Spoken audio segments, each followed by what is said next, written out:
Good morning, everyone. Welcome to Philadelphia City Council's Committee on Public Health and Human Services. I now note that the hour has come. Mr. Sham, would you please call the roll? Chair Ahmad. Present. Vice Chair Lozada. Present. Councilmember Thomas. Councilmember Driscoll. Councilmember Bass. Councilmember Landau. Present. Councilmember O'Rourke. And we have the presence of Councilmember Harity. I note, thank you. I note for the record that a quorum of this committee is present and this hearing is called to order. This is the first part of a public hearing of the Committee of Public Health and Human Services considering testimony on resolution number 250362. The committee will consider additional testimonies during the second part of the hearing, which will occur on Monday, September 15th at 1 p.m. Mr. Sham, would you please read the title of the resolution? Resolution number 250362, authorizing the Committee on Public Health and Human Services to hold a hearing on the policies of the Department of Human Services regarding child welfare protections. Thank you. Just wanted to make some opening remarks. I want to begin by thanking my colleagues, the advocates, and members of the public for joining us today for this critical hearing on policies, practices, and oversight of the Department of Human Services. Let me state clearly, not one child's life is expendable. That must be our guiding principle. As the poet Khalil Gibran once wrote, "Your children are not your children. They are the sons and daughters of life's longing for itself. They come through you, but not from you. And though they are with you, they yet belong not to you." The truth calls each of us to a higher standard of care and stewardship.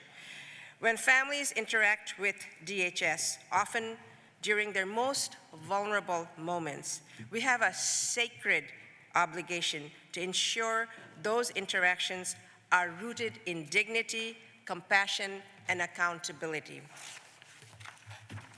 I want to acknowledge the families and survivors who have come forward, those who have shared their stories publicly or suffered in silence.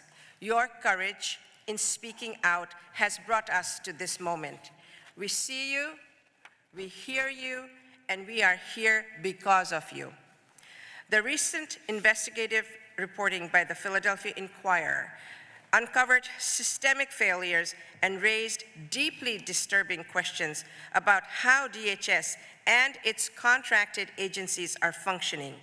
These revelations demand transparency, introspection, and urgent reform. Today's hearing is about better understanding how we can make the system work for our children, not against them.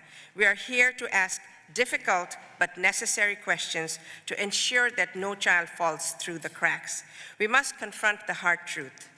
The criminalization of poverty is real. I'll say it again. The criminalization of poverty is real, and it often shows up in child welfare decisions. A parent working 2 jobs who misses a medical appointment, a family living in a shelter, a mother without access to childcare, these are not crimes. But too often, they are treated as such. Poverty is not neglect. And when we conflate the two, we not only fail families, we fail our future. I'm especially concerned about the oversight and accountability of social workers and the community umbrella agencies, our COAs, who are entrusted with the lives of children.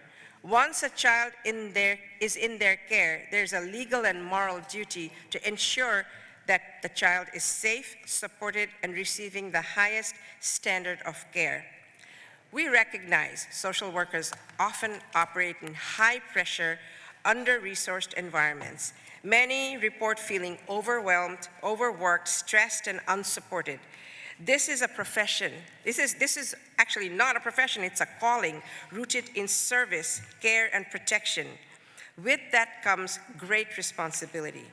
With enormous power that is given, we must have guardrails to protect from abuse of such power. Being overworked and overburdened cannot result in negligence, indifference, or returning and putting children in dangerous environments. Our children deserve better. So why, in some cases, are children being returned to spaces where abuse has already occurred? Why are red flags being missed or ignored? These are the questions we must grapple with today. This is not about fixing one case, one agency, or one moment. It's about strengthening a system that has too often failed the very children it's meant to protect. Our goal must be to have a complete cultural shift, one that values prevention, accountability, and above all, humanity. Our intention is not to assign blame, but to demand answers and work towards solutions that protect our most precious and vulnerable residents, our children. Last but not least, as it was mentioned earlier, to really delve into this serious issue and to hear from many stakeholders as possible, we need more time. That is why I'm going to continue this hearing after today by reconvening in the fall on September 15th at 1 p.m. Thank you very much, and I will see if any of my colleagues would like to make any comments. And I recognize the presence of Councilmember Cindy Bass, who really is a huge partner in this work because she used to be the chair of this committee before me and has done a tremendous amount of work, which we will be following up on. So we will go with Councilmember Cindy Bass. Well, number one, I want to just welcome everyone here, and I want to thank the sponsor of this resolution to have this discussion today. You know, it's been a very hectic 48 hours here at City Council. And, you know, there's been a lot that's been said, a lot that's been done. But I think that one thing that has really been made crystal clear by all members of council, no matter where you stand on the budget and the issues, but it's been absolutely clear that the welfare of our young people and the future of our young people and the way that we invest in them has been really brought to the forefront in a lot of the different conversations, whether we talk about, you know, landlord-tenant issues and the effect on children and families, whether we talk about what's happening in our playgrounds and in our recreation centers, whether we're talking about the school district and the funding and to make sure. So I think that this council and this body has really done a tremendous amount of work to ensure the safety and the well-being of the young people here in the city of Philadelphia. But the question really is, can we do more? And the answer is absolutely yes. And so I look forward to hearing today suggestions, ideas, anything that will help us move this needle, move this further down the court so that we can really take a page from what is said today to make it even better. There's still just a tremendous amount of work to be done. And I look forward to partnering with all of my colleagues here on the committee, and especially Chairwoman Ahmad, to make sure that we do that. So I want to thank everyone for being here, and I look forward to the discussion so that we can really, again, move that needle. Thank you. Thank you, colleague. Anybody else? The clerk will please call the first panel to testify on the bill. Kimberly Ali, Commissioner of the Philadelphia Department of Human Services.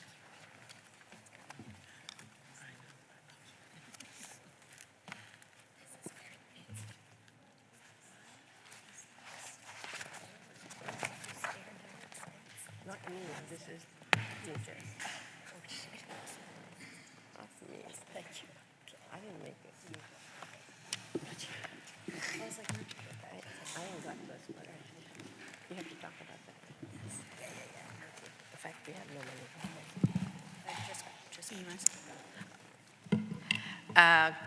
I want to acknowledge the presence of another committee member, my colleague, Councilmember Mike Driscoll. Thank you. Good morning. Good morning. Please state your name and proceed with your testimony.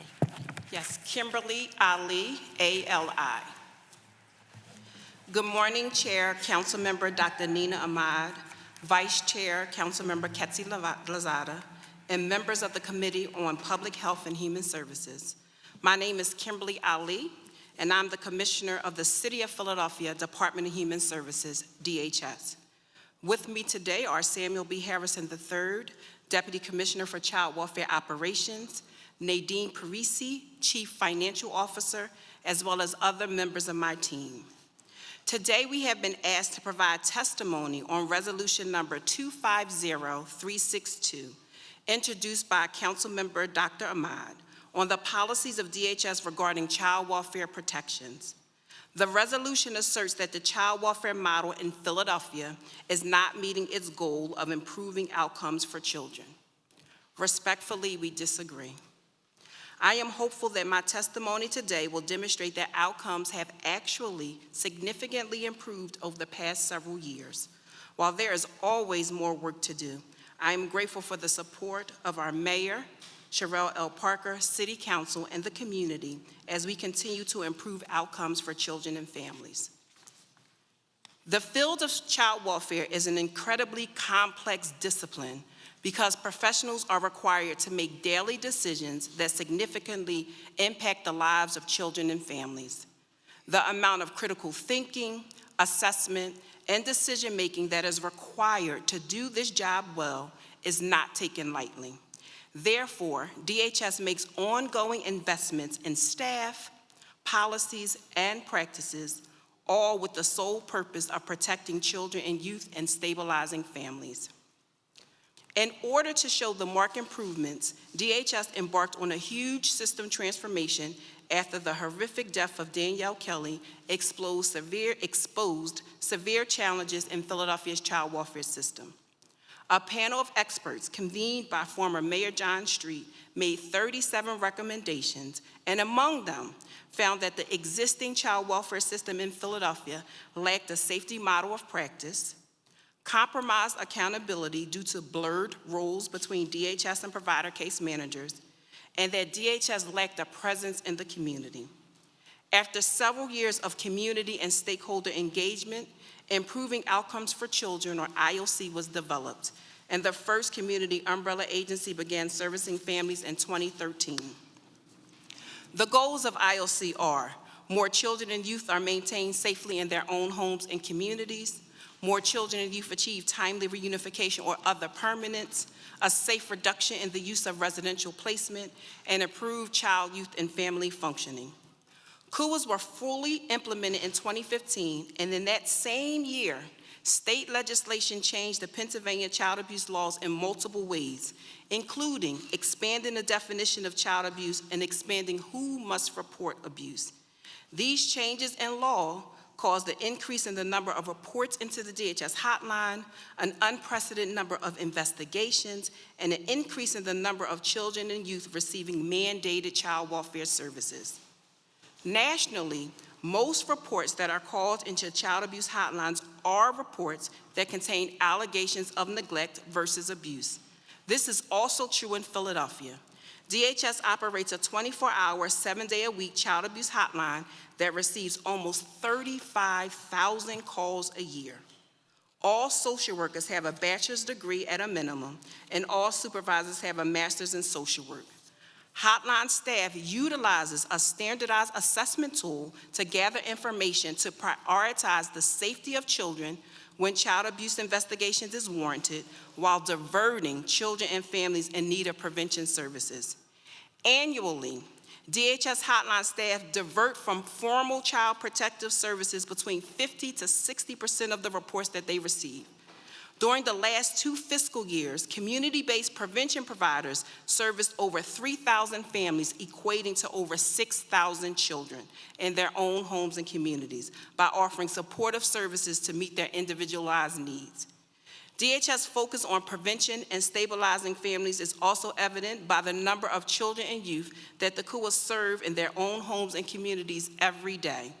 Today, there are 1,600 children that are at home with their families, receiving individualized services to keep their families together. These families receive visits by a CUA case manager who continuously assesses the safety of children in their homes. The resolution asserts that there have been at least 70 lawsuits, 14 of which involve children who were fatally injured under the care of CUAs, and many involving allegations of physical, sexual, and emotional abuse. While I can't comment on the undocumented and uncited 70 lawsuits that were referenced in this resolution, we all can agree that no child should ever experience abuse or be fatally injured. The abuse or death of any child is indescribable. No words can adequately express the level of pain, grief, and trauma that the child and the family endures. All reports of abuse of children placed in the foster care system are investigated by the Pennsylvania Department of Human Services. In any case where a child or youth is fatally or nearly fatally injured, DHS is governed by Act 33, which requires state and local reviews of all child fatalities and near fatalities resulting from suspected child abuse or neglect. An external multidisciplinary team reviews the case to identify systemic and practice issues so that DHS can address them and take the necessary action. All recommendations from Act 33 reviews are tracked to monitor their implementation. Since the inception of the CUAs in 2013, CUAs have serviced close to 68,000 children. According to our review of Act 33, there were 16 children who were fatally injured while receiving services from the CUAs. Of the 16 children, 11 of them were receiving in-home services. 3 of the 16 children were receiving kinship care services, and 2 of the 16 children were receiving foster care services. Despite DHS and CUA workers' earnest efforts to ensure the safety of all children involved with DHS, either in-home or in placement, no child welfare system alone is capable of preventing all tragedies. There are many factors that impact child safety, including connections to other family and household members, neighbors, teachers, therapists, doctors, etc. We rely on them to also ensure that children are safe from abuse. The resolution also alleges that the CUA model operates with significant failures, such as a lack of adequate oversight, unmanageable caseloads, high staff turnover, and inadequate resources. Respectfully, we disagree. The CUAs have significant oversight by DHS Division of Performance Management and Technology, PMT. PMT completes robust monitoring and evaluation of CUAs as well as other private providers who contract with DHS for services. DHS has been evaluating and monitoring CUAs since their inception to ensure that they were providing quality services to children, youth, and families. This evaluation of the CUAs culminated into a scorecard, which was first published in 2017 to promote transparency and accountability. The CUA scorecard is comprised of 9 domains, totaling 50 indicators that measure whether CUAs are meeting benchmarks. The domains are safety assessment and safety planning, visitation, health and education assessments, case planning, workforce, supervision, court, permanency, and finance. The CUA scorecard has been an invaluable performance management tool that creates a blueprint for monitoring CUA performance and the roadmap to achieve IOC goals. It recognizes areas where CUAs are doing well and target areas that need improvement in technical assistance. DHS completes a qualitative and compliance review of approximately 2,000 families annually using a comprehensive case file review tool to ensure consistent and data-driven outcomes. To ensure quality services, ongoing accountability, and system improvement, DHS has implemented the following strategies to strengthen the CUA system. Training of CUA staff by master's degree social workers from DHS University. CUA staff are provided the same initial 120 hours of training and at a minimum of 20 hours annual training that is provided to DHS social workers. So the same training that's provided to CUA case managers is the same training that's provided to DHS social workers. Experienced DHS social workers and supervisors embedded at the CUA to offer technical assistance, peer mentoring among CUAs to encourage the sharing of best practices, and submission of CUA plans of improvement with action steps that is monitored by DHS. With regard to staff turnover, Philadelphia is similar to other jurisdictions around the country who have struggled with staffing. However, we have made significant investments in the CUAs to improve recruitment and retention efforts, including partnering with local colleges and universities to hire case managers, salary increases comparable to DHS social workers, and mentoring of newly hired CUA staff by more experienced staff. In FY24, the turnover of CUAs improved. With regards to caseload size, Pennsylvania regulations and accompanying guidance from Pennsylvania DHS requires that caseload size must not exceed 30 families per 1 case manager. However, to ensure quality services, Philadelphia DHS funds the CUAs at a ratio of 10 families per one case manager. To date, the average caseload of the CUAs is 11 families per one case manager. With regard to the reference in the resolution pertaining to Social Security benefits, we would like to provide some accurate information. On average, each year, there are 65 youth in care that receive retirement, survivors, and disability insurance, RSDI benefits, which is often referred to as Social Security. For FY24, this amounted to a little over $500,000. DHS has made the commitment to conserve the RSDI benefits for children and youth who are in placement. Since January 2025, we began to conserve those benefits for youth to be dispersed upon their discharge from placement. DHS is working to identify a provider to manage and administer their funds. While we had initially issued an RFP in October of 2024, it did not result in the selection of a qualified provider. Therefore, DHS will be issuing another RFP in the near future. Despite DHS improvements in diverting families from formal child welfare services and offering prevention services, DHS does remove more children and youth from their families than other jurisdictions. However, to address these issues, DHS partnered with the University of Pennsylvania and Casey Family Programs to come up with a focus and deliberate strategies to address the issues. As a result of our continued work, DHS has seen a significant decrease in the number of children and youth in child welfare placement. From 6,194 in 2017, so that was 6,194 children in 2017, to 2,533 children today, which equates to a decrease of 3,654 children and youth, or a 59% reduction in children in placement. In 2017, DHS removed 3,226 children from their homes, and in 2024, DHS removed 1,291 children from their homes. This demonstrates DHS' focus on keeping families together when it's safe to do so. DHS will only remove children and youth from their parents or caregivers when they are unsafe to remain in their homes.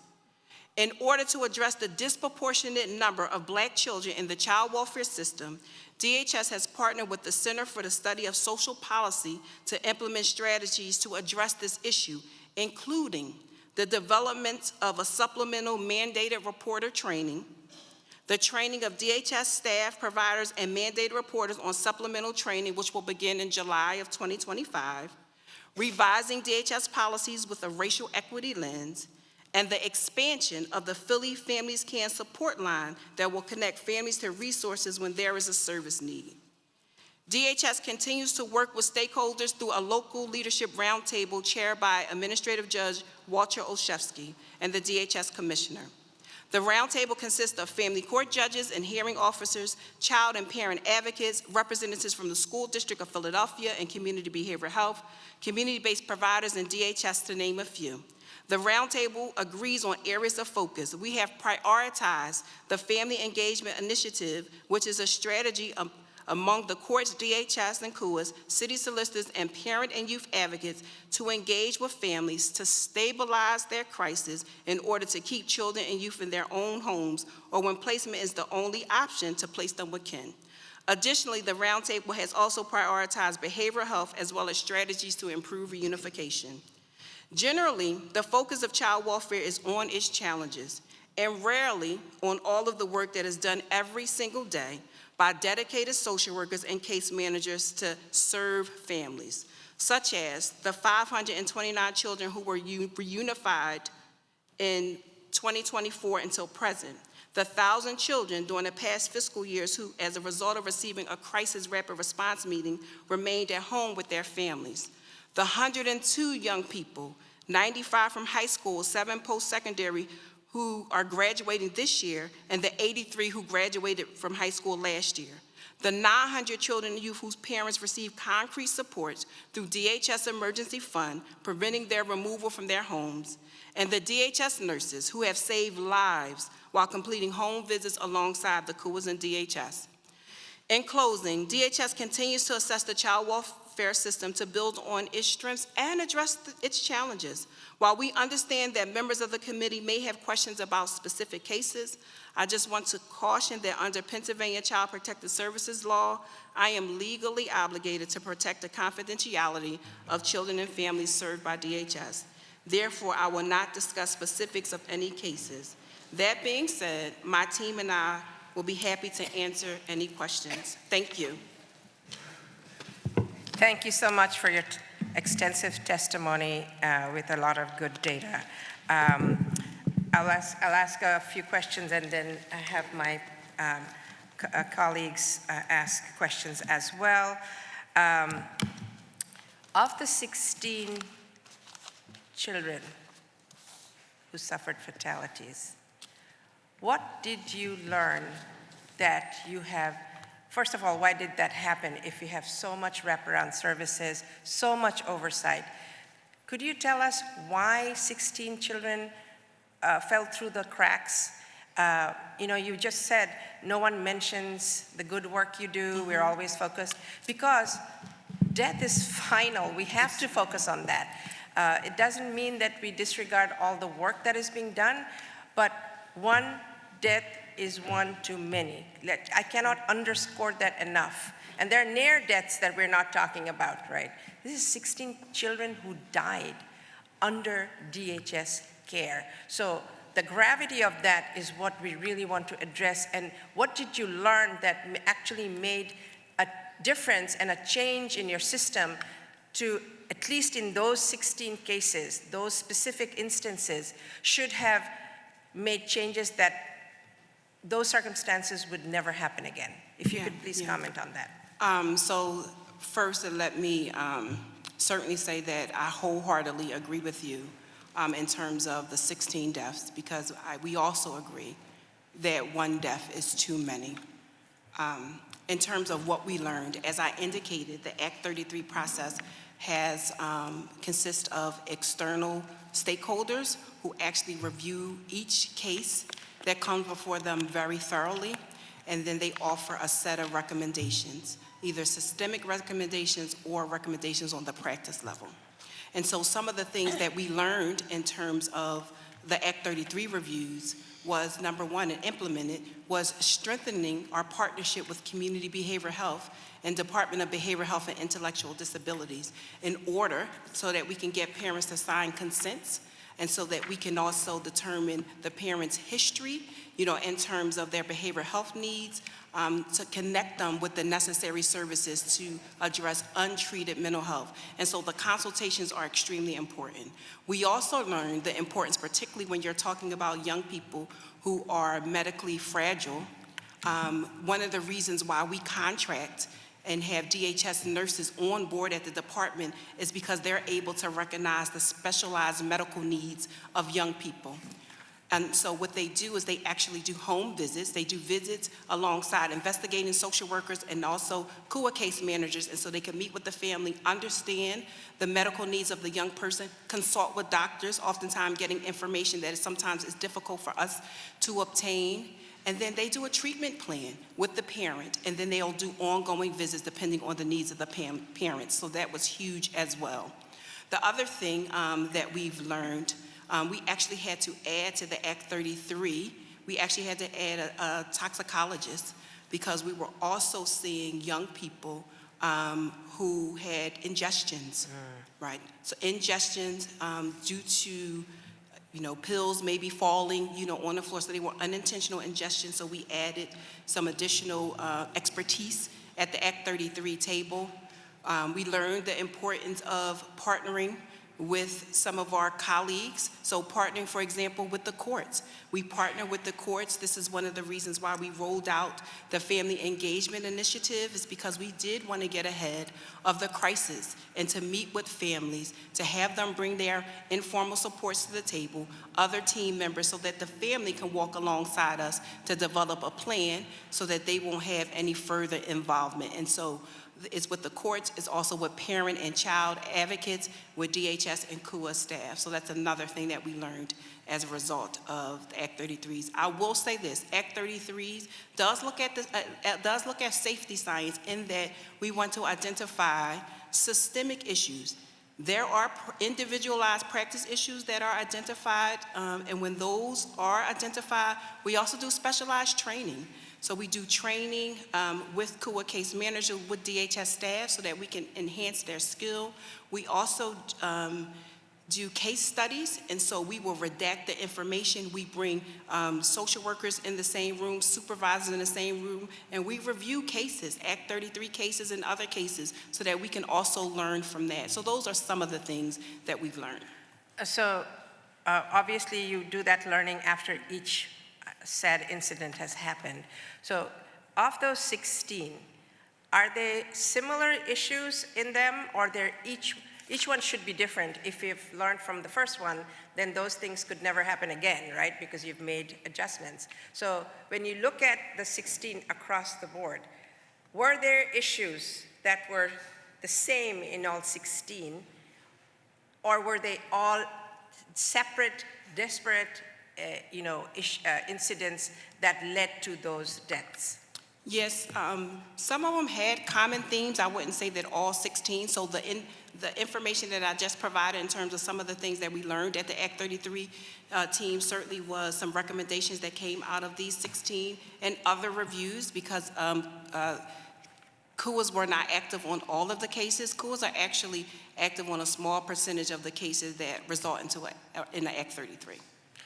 So could you tell us what are those systemic things that rose out of these 16 that are implemented now? Yeah, so the consultations.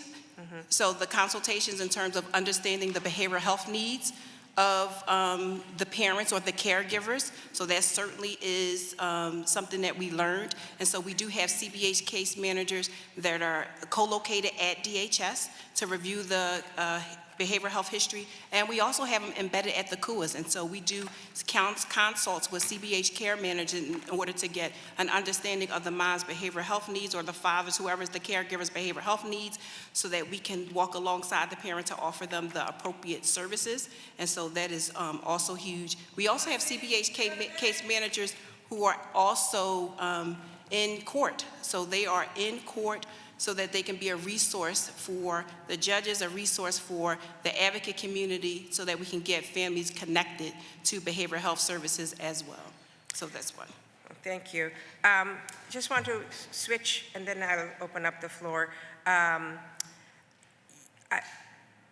Do you feel what you have at DHS in terms of staffing is adequate for you to be able to do the work, supervise the COAs, and do all of the things that DHS does, not just COA, just you do.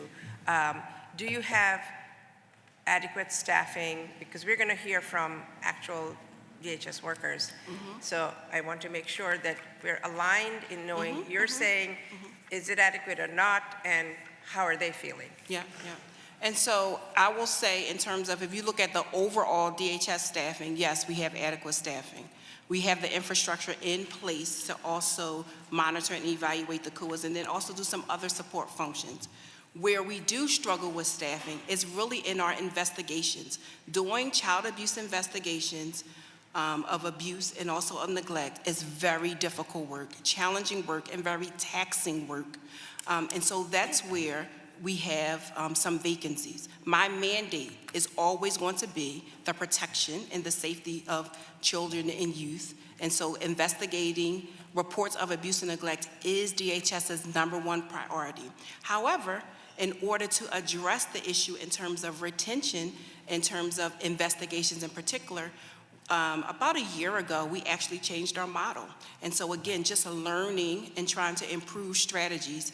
And so as I indicated, DHS social workers as well as CUA case managers receive an initial 120 hours of training.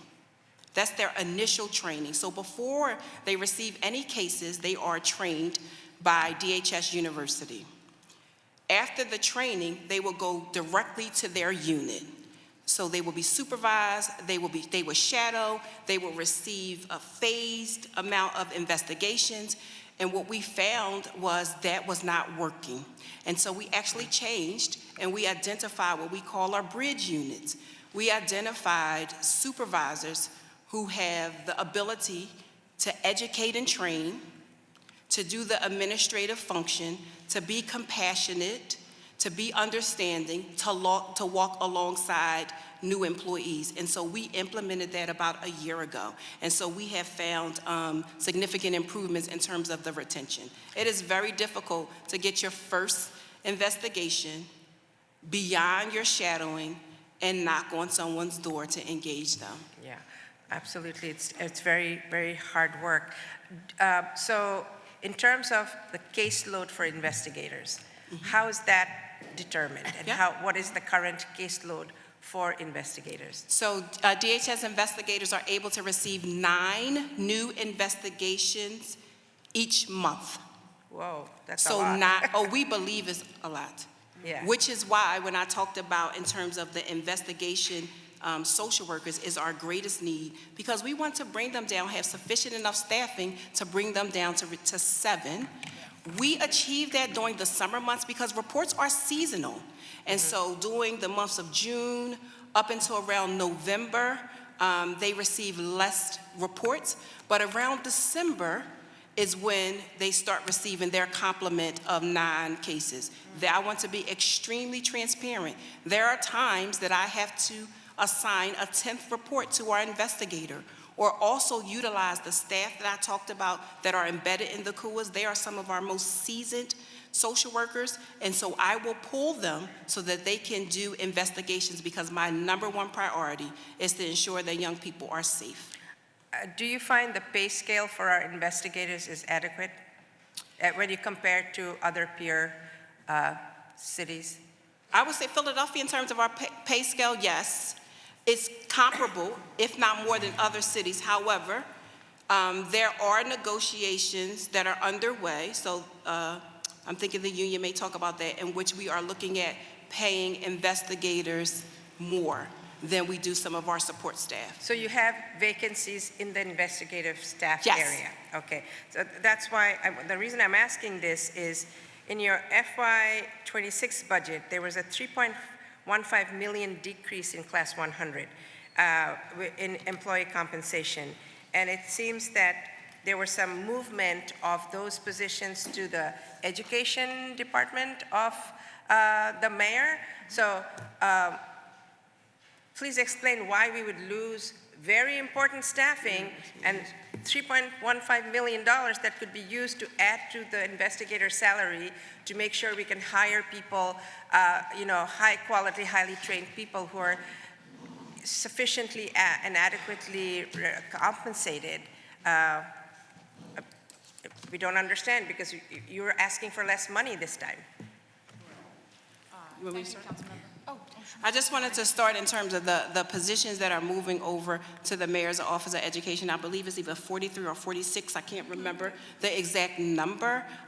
They are not investigative staff. And so I did want to say that before. Thank you. I Yes. realize they're not investigative staff, but that the money I'm interested in yeah. that is moving with them could be used at DHS to not only give the current investigators more dollars, but also to have a well-compensated position so we can attract really qualified people and then we can also have a smaller caseload. Understood. Thank you, Councilmember, for that question. My name is Nadine Parisi. I'm the Chief Financial Officer for the department.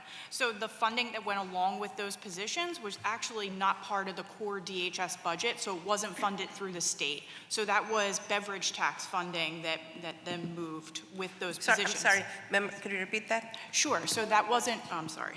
Yeah. Got a lot of stuff up here, sorry. Thank you. Can you hear me now? Yeah. Okay, perfect. The funding that went along with those positions was actually beverage tax funding. So that wasn't part of the core DHS budget that's leveraged with state dollars. So it was never used for child welfare. So that funding's separate. Back in fiscal 21, the beverage tax funding came to the Department 22, and we're just breaking that up again and putting it into the Mayor's Office of Education. So it was never part of the DHS child welfare position complement. But nothing prevents it from being part of the child welfare budget. So actually, those dollars aren't leveraged with state dollars, so that they have to be maintained separately. So, I mean, this is minutia, but how do we reallocate money? Are you prevented from reallocating that $3.15 million to different spaces, and is there something preventing us to get the matching? You can't do without matching state money, is that what you're telling me? That's correct, that's correct. So that means the amount of money that you have available that will do a state match, this money could go to non-investigative care that could then free up your own dollars that are state matched. So we can do the math, but I just think that to lose over $3 million in a department that is so highly taxed, we could have very many ways of spending that money, and we can talk offline about this. But I do think losing money in your budget when we want to get to 9 investigations per investigator, where we are 30 now. We want to get to 7. 7. 9, we want to get to 7. Okay. It seems to me not fiscally prudent to allow this to happen. So I do just want to be clear, those positions are filled. So we're just moving people from one department to another. So it's not unallocated funding, just so that that's... Are they doing the work they were doing at DHS? It's the same work they're doing, yes. So they're just attached, so they really are still your people doing child welfare Community work. schools, no, it's a little bit different. So it's community schools work, it's going over to the Mayor's Office of Education. Who do they report to? The Mayor's, oh, go ahead. Dr. Deb Carrera. So that worries me, because the kind of work you do, while it could be needed in the school space, we would need your supervision to make sure they're following through on the mandate of DHS. So, okay. But we don't need to spend any more time on it. This was just alerted us that why would we have $3 million moving from the core function of DHS when we are strapped in terms of allocation, and the time spent is really where we are trying to reduce the burden on our workers. Yeah, can I just add one thing in terms of DHS does have, what we have is the Education Support Center, which consists of DHS social workers who support the school, but also monitor young people to ensure they have education stability. And so I don't want council to believe because the community school staff are under the Mayor's Office of Education. DHS does have an education support center that actually monitors the education attainment, achievement, and attendance of young people. Okay, well, thank you. And my last question is about, for right now, one more. It's just the money here. We saw that in your budget breakdown, there was a large amount, $66 million allocated to various vendors to be determined in the entire breakdown. And these were child welfare operations program money. And so we have no information about the vendors, the contractors, because, the oversight extends all the way to whoever is working with DHS. So could you please address when we will have that information? I know you might be putting out RFPs to fill those positions, but $66 million is a lot of money, and it is actually addressing jobs that need to be done in order to have safety for our children. Understood. So the significant amount of the undetermined allocation in our FY26 budget is associated with brand new asks. So we had additional asks of the state and of the city to fund expansions of existing programs and brand new programs. So there's definitely a variety of programs in there. And that's how we initiate the process. We put them in the vendor to be determined. So we will be issuing RFPs and then allocating across some, multiple providers. So if there was an expansion to intensive prevention services, it would go to all of the providers that offer that service. So that's just the mechanics of how we put the budget together, and then we usually update the budget when we have the final adopted budget, and then again through the target budget process. So the functions that are covered by this $66 million are not functions that, these are new functions you're looking for, new work. And some expansion to existing as well. Okay. I just wanted to make sure that that lack of the $66 million in the budget is not causing lack of services No. currently. No. Okay. All right, thank you. I will open the floor to my colleagues. Finally, thank you for your patience. We'll go to Council Member Cindy Bass. Thank you, thank you. So I just had a couple of questions. The first is that I had a whole line of questioning, but in the last section of questioning from Council Member Ahmad, the soda tax funding that went to DHS, can you explain that to me? You know, I was here when we took the vote for soda tax. A lot of us took, it was a hard vote.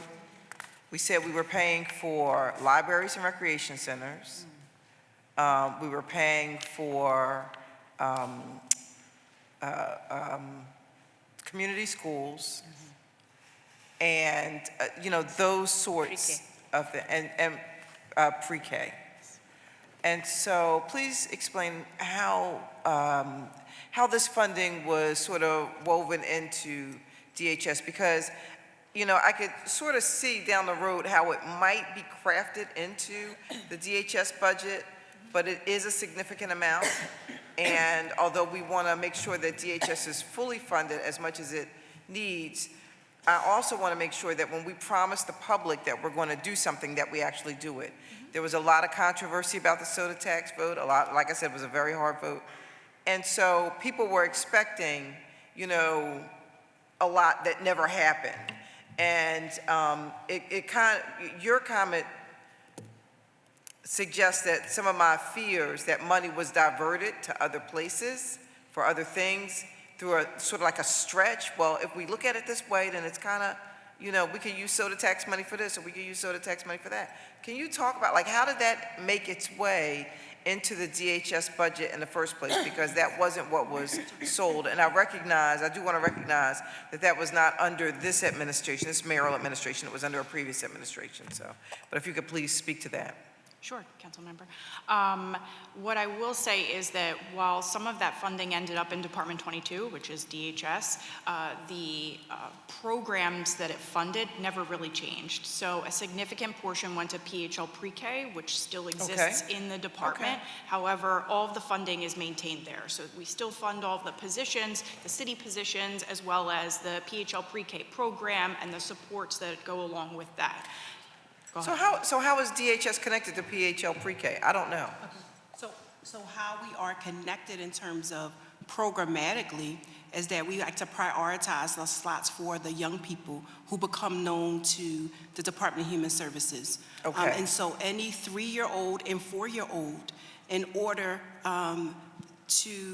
for that young person to be on a trajectory in terms of learning, we want to prioritize that. It is also used as a safety service, if you will, in terms of parents who have to work. And so we want to make sure, again, that the 3- and 4-year-olds are prioritized on both the child welfare and the juvenile justice side. So we utilize the program, although it is for the entire city of Philadelphia. Okay. I mean, it makes sense, but I'm just going to be honest, that wasn't what we were sold or expecting when we implemented soda tax, which, you know, like nobody likes the soda tax. So it's a tax that's, you know, been quite controversial for many years now. So 9 is generally your cap for cases for your workers. So, And- So 9 is the number of reports. We want that to be the cap. We do Right. have a bargaining agreement with the union that indicates that if, for 2 consecutive months, depending on the number of investigations that we receive, then I can take an intake investigator up to 10 reports a month. So the cap essentially is 10 reports. However, because we do know that 10 reports can be challenging because, again, we did a lot of work on the front end to investigate those reports that have allegations of abuse and neglect that we can't divert. We know that some of the reports are very challenging. And so I also utilize my staff on the hotline, because the hotline staff, again, are some of the most experienced social workers who also are able to do direct services. And so we will also send them reports as well, depending on the number of investigations. Okay, all right. But there is conversation with District Council 47 around when you take it beyond 9 to 10. Absolutely, absolutely. Excellent. Okay, okay. Just looking at the packet that you provided, I just had a question. Screen outs. What are screen outs? I don't know what that is. So screen outs are actually cases that are diverted from the DHS hotline. And so to give you, a better understanding, and so let's go to that page. That page. Page 11. Is page 11. Yes. Thank you. And so the hotline, as you can see, the page before that, which is page 10, illustrates how we received 34,937 calls into the DHS hotline. Right. And so you have hotline social workers and supervisors who use hotline, what we call hotline guided decision making, to determine whether or not that will rise to the level of needing an investigation. And so when you look at the screen outs are reports that either didn't rise to the level of an investigation from the initial call, or we dispatched a hotline social worker to do an assessment and to connect the families to prevention services. So that 34,937 calls, of those calls, 21,660 were screened out. To say that this is not warranting DHS involvement. Absolutely. Okay. And so if you turn to, so that's 62%. So if you turn to 13, so slide 13 will tell you in 2024 how many investigations. And so if you take that almost 35,000, the number of reports that were investigated by a DHS staff social worker is 13,443.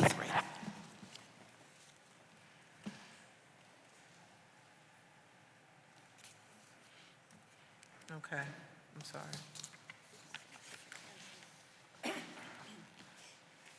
So the original number, so 13,443. Now, can we go back to page 12? Because I actually had a question about that. So there wasn't data given, like in everything else is data from 2017, which is, I guess, when we first were able to report, to 2025. But page 12 only gives 2024 to 2025, which makes me a little bit nervous in terms of the family served. And, we only did 1 year.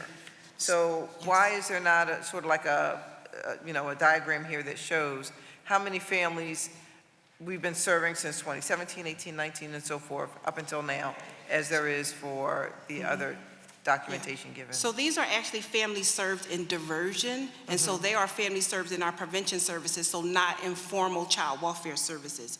And so when we look back in 2017, we had very minimum diversionary programs for families. And so we had to build that continuum capacity, as well as the ability to monitor those families. I think that makes sense, but I would like it if you could give us the information from the other years, just so we can see what the buildup looks like, because it's kind of, it makes me feel like I'm a little bit flying blind, like I can't really see what's behind me or really what's ahead of me, just what you presented in these two numbers. So that would be fantastic.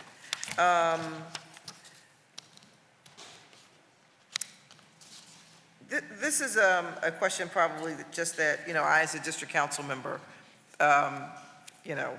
would like to ask, and I don't know if I don't know if my at-large colleagues really feel the same pain, but the boundaries for CUAs, why are the boundaries drawn the way they're drawn? I'll just put it like that. Because it's very confusing as to this block in my district, is not in my CUA, which serves most of my district. But then I've got a block here that's served by one CUA, I got a block there that's served by another CUA. How are these determinants made in terms of who is serving what area? And is there any way to better align them so that it makes sense, so that we can have a sense of you know, it fits to be all in one council district. Yes, and so I will say to you that the boundaries of the COA were actually developed in their inception. And so when we first rolled out the COAs, we issued the first RFP in 2012. And so if you remember, those community umbrella agencies as 10 geographical regions, we really did it based on, which is not necessarily, lesson learned, the best way to do it on police districts. And so that's why the overlap. However, we have been having some internal discussions around, you know, looking at the areas that the COA serve. Because as I'm looking at the map on page 5, so, you know, it feels very sort of like haphazard. Even though there's 10 COA districts and there's 10 council districts, the matchup is just, you know, it's not connected in a meaningful way. I've got some of Councilman Jones's in my district. I've got some of Councilwoman Lozada. I've got some of Anthony Phillips. You know, we've all got a little bit of everything. And it's just hard to make sure that you're connecting to the right people so that we can, like if we know, okay, we've got a family in crisis, we can divert them to Tabor or whoever, Beth Anna or, you know, APM or, you know, whoever. Yeah, We so can divert what them. I will say is that we'll take that under advisement in terms of a recommendation. We certainly want to make sure that the neighborhoods, Yes. and I know that the council member districts, sometimes their neighborhoods are pretty expansive, but we'll take that back under advisement as we, again, continue to improve the system. Well, I was going to say, we're expansive, but so is this network too. Yeah. Like it's 10, you know, districts, 10 COAs. It makes sense to me that, you know, maybe we could better align them just for the service of, you know, of all of our constituents. Understood. So thank you so much. Thank you. Thank you, Madam Chair. Thank you, Councilmember Bass. We'll go to Councilmember Rulandau.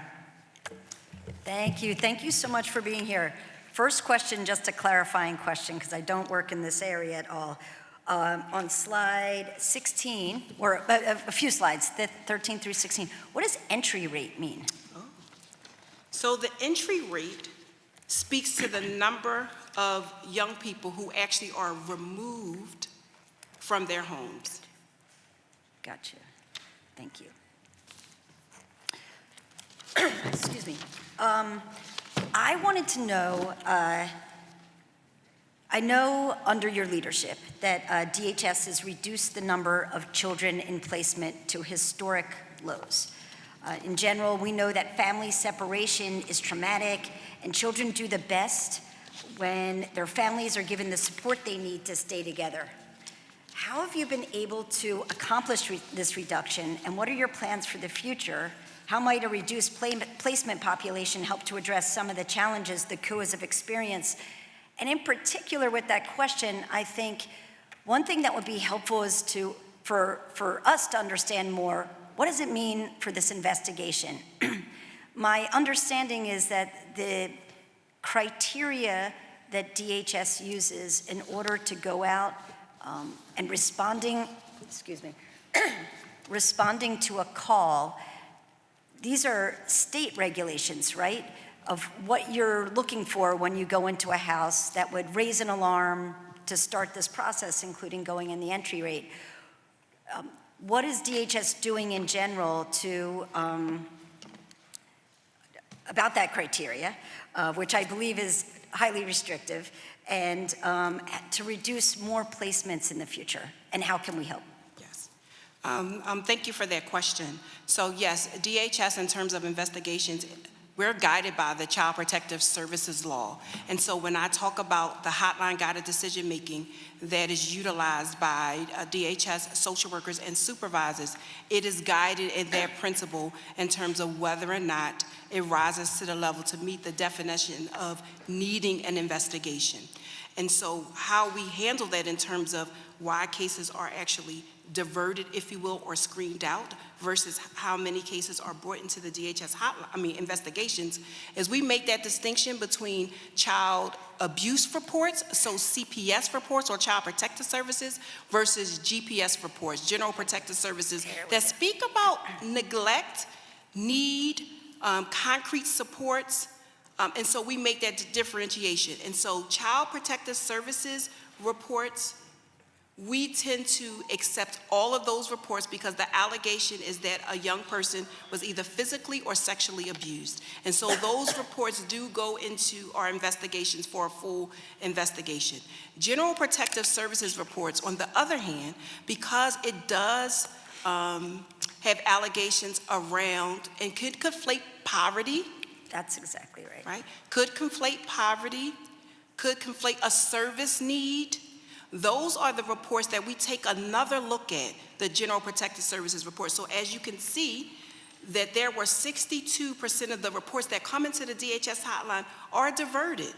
Not all of those reports receive the prevention service. However, we do offer those services. So to give you a sense, the slide that council member talked about in terms of diversion, we actually served in diversionary, so fiscal year FY24, up until today, 6,000 children who didn't need formal services through, DHS. They were served by our prevention providers. And so in terms of how do we continue to reduce the number of young people that come into care, I do want to first start out by saying what the entry rate is. So you talked about slide 16.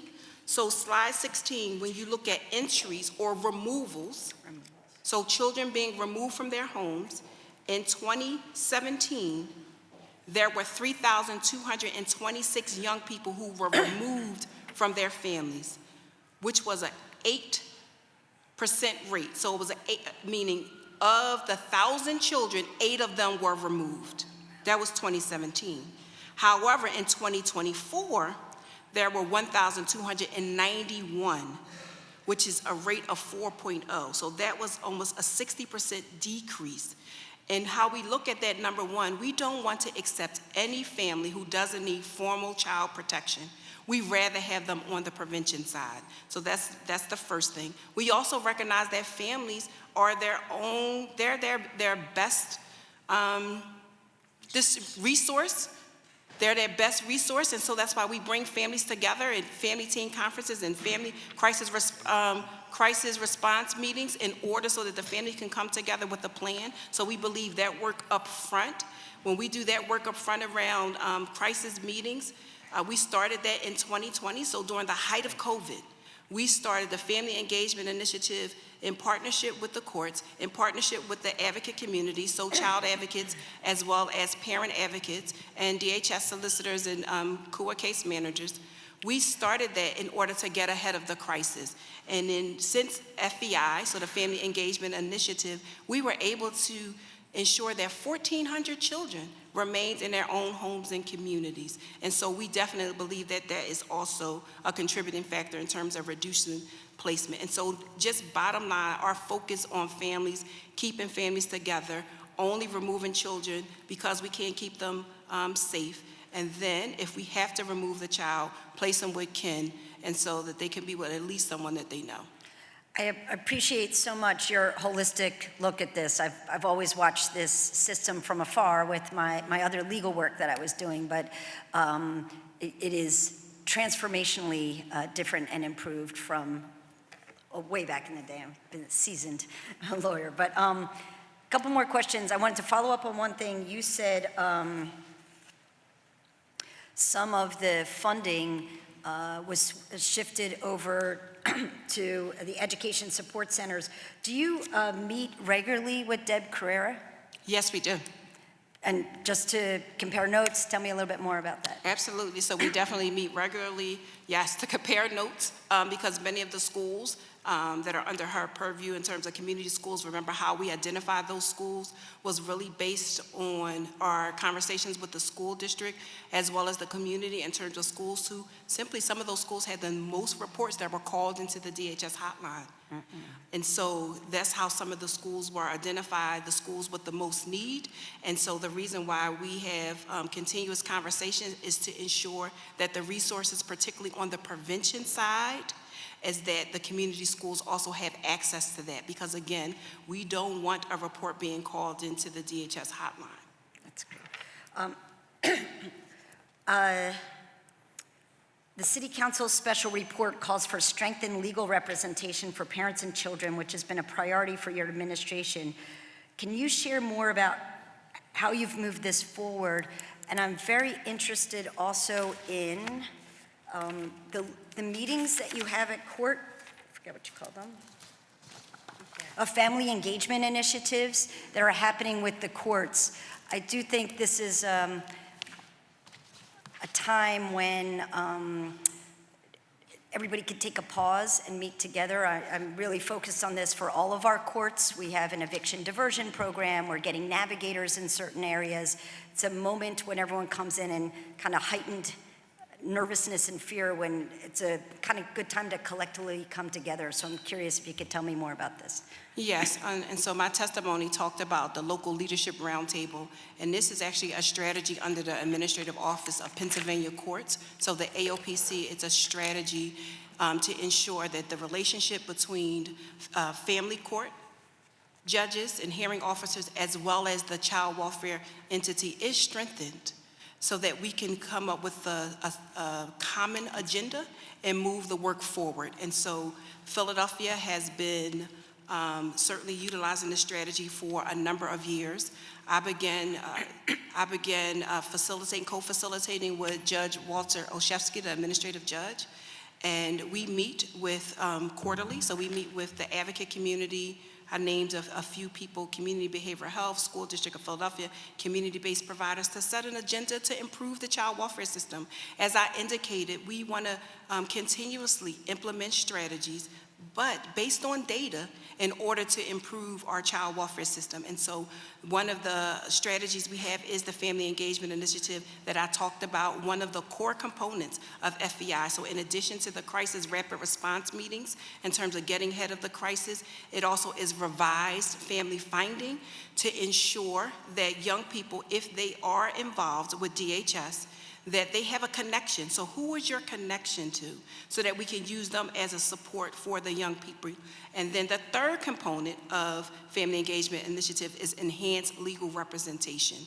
And so the AOPC, along with the courts, are actually looking at that component to ensure that legal representation on both the parent side and the child advocate side is strengthened.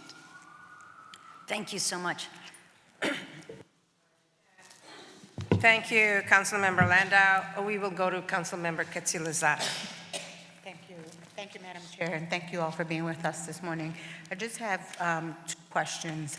I'm sure you all saw the Special Committee on Child Separation report that was done in 2022. And I know that we're going to kind of reconvene again in the fall to have a more detailed conversation about this, but I'm wondering if you all have had an opportunity to review it.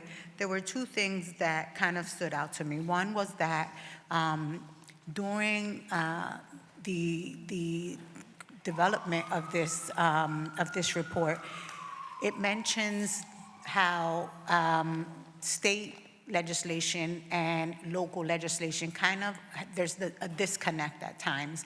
And so we've seen in other cases how that disconnect sometimes makes it more difficult for us to be able to do the work that is absolutely necessary on the ground. Is that still the case? First, let me start with, did you all review this, right? Because I don't know. I mean, I may have been privy to information that you all haven't been, but did you see this? And if so, is that still the case, or what steps have been taken to try to kind of better communicate with the state and make sure that the legislation matches? Yeah, and so, Yes, I had to re-review the recommendations from the report because the recommendations are from 2022, and there is some alignment in terms of DHS strategy with the report, so I wanted to first say that. In terms of the state and sometimes the disalignment, I'll give you one example. We do know that as a result of the significant changes to the Child Protective Services laws in 2015, that the number of reports that came into the DHS hotline, and that was across the state of Pennsylvania, increased significantly. We actually had a focus group, so my staff met with mandated reporters at the School District of Philadelphia, at Children's Hospital, and at St. Christopher's Hospital to get a sense of how come all of these reports are coming into the DHS hotline. And what we learned from them is the unintended consequence of legislation. They indicated to us that they call in a report because of fear. They call in a report because there is no other option. DHS operates a 24/7 hotline. Y'all pick up the phone, y'all answer, and so that's why we call in a report. And so one of the things that we've done, we know that the mandated reporter training is a statewide training, a statewide mandate for all mandated reporters. And so my testimony talks about some of the work that we're doing around disproportionality because we recognize the surveillance of Black children in terms of reports coming into the DHS hotline. And so we actually did a supplemental. Our first ask under the previous administration at the state was, can you just change the mandated reporter training? They weren't prepared at the time, given some other mandates that they had. However, we developed a supplemental mandated reporter training, and that mandated reporter training is for mandated reporters. We're rolling that out in July 2025 as a supplement to what they are already receiving, to say to them, absolutely, call in a report to the DHS hotline if you are concerned about the abuse of young people. We want you to call it in. However, if there is a service need, this family is in need of intervention, we want you to call in to a support line that we actually just did a soft launch. So we have partnered with the Philadelphia Health Department to expand. They had an existing Phillies Family Can support line. We actually expanded that so that they can now also receive calls for children from 0 to 17 as opposed to 0 to 3. We actually fund 9 community navigators so that we can connect families to resources. And so we're training the mandated reporters in July on their alternative so that they can also use a support line when there's a support need. Thank you. And then something else that stood out was that in 2022, we had the highest rate of child separation numbers when compared to, we're 3 times higher than New York and 4 times higher than Chicago. Where are we now in 2025? Get there for you. And it is also in your packet. So in your packet, there are 2 loose, it should be 2 loose documents.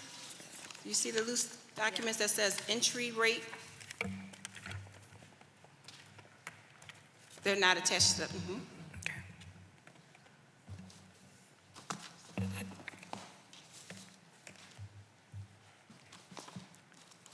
So let's start with the one. Let's start with the one that's listed as page 21, because that is entry rate per 1,000 youth, something that I testified to. And so first let me say that this data is from AFGARS, which is federal data. So this is federal data, and it looks at comparing these jurisdictions. And so if you look at Philadelphia, as I testified to in 2017, our entry rate, meaning removals, was 8 children per 1,000.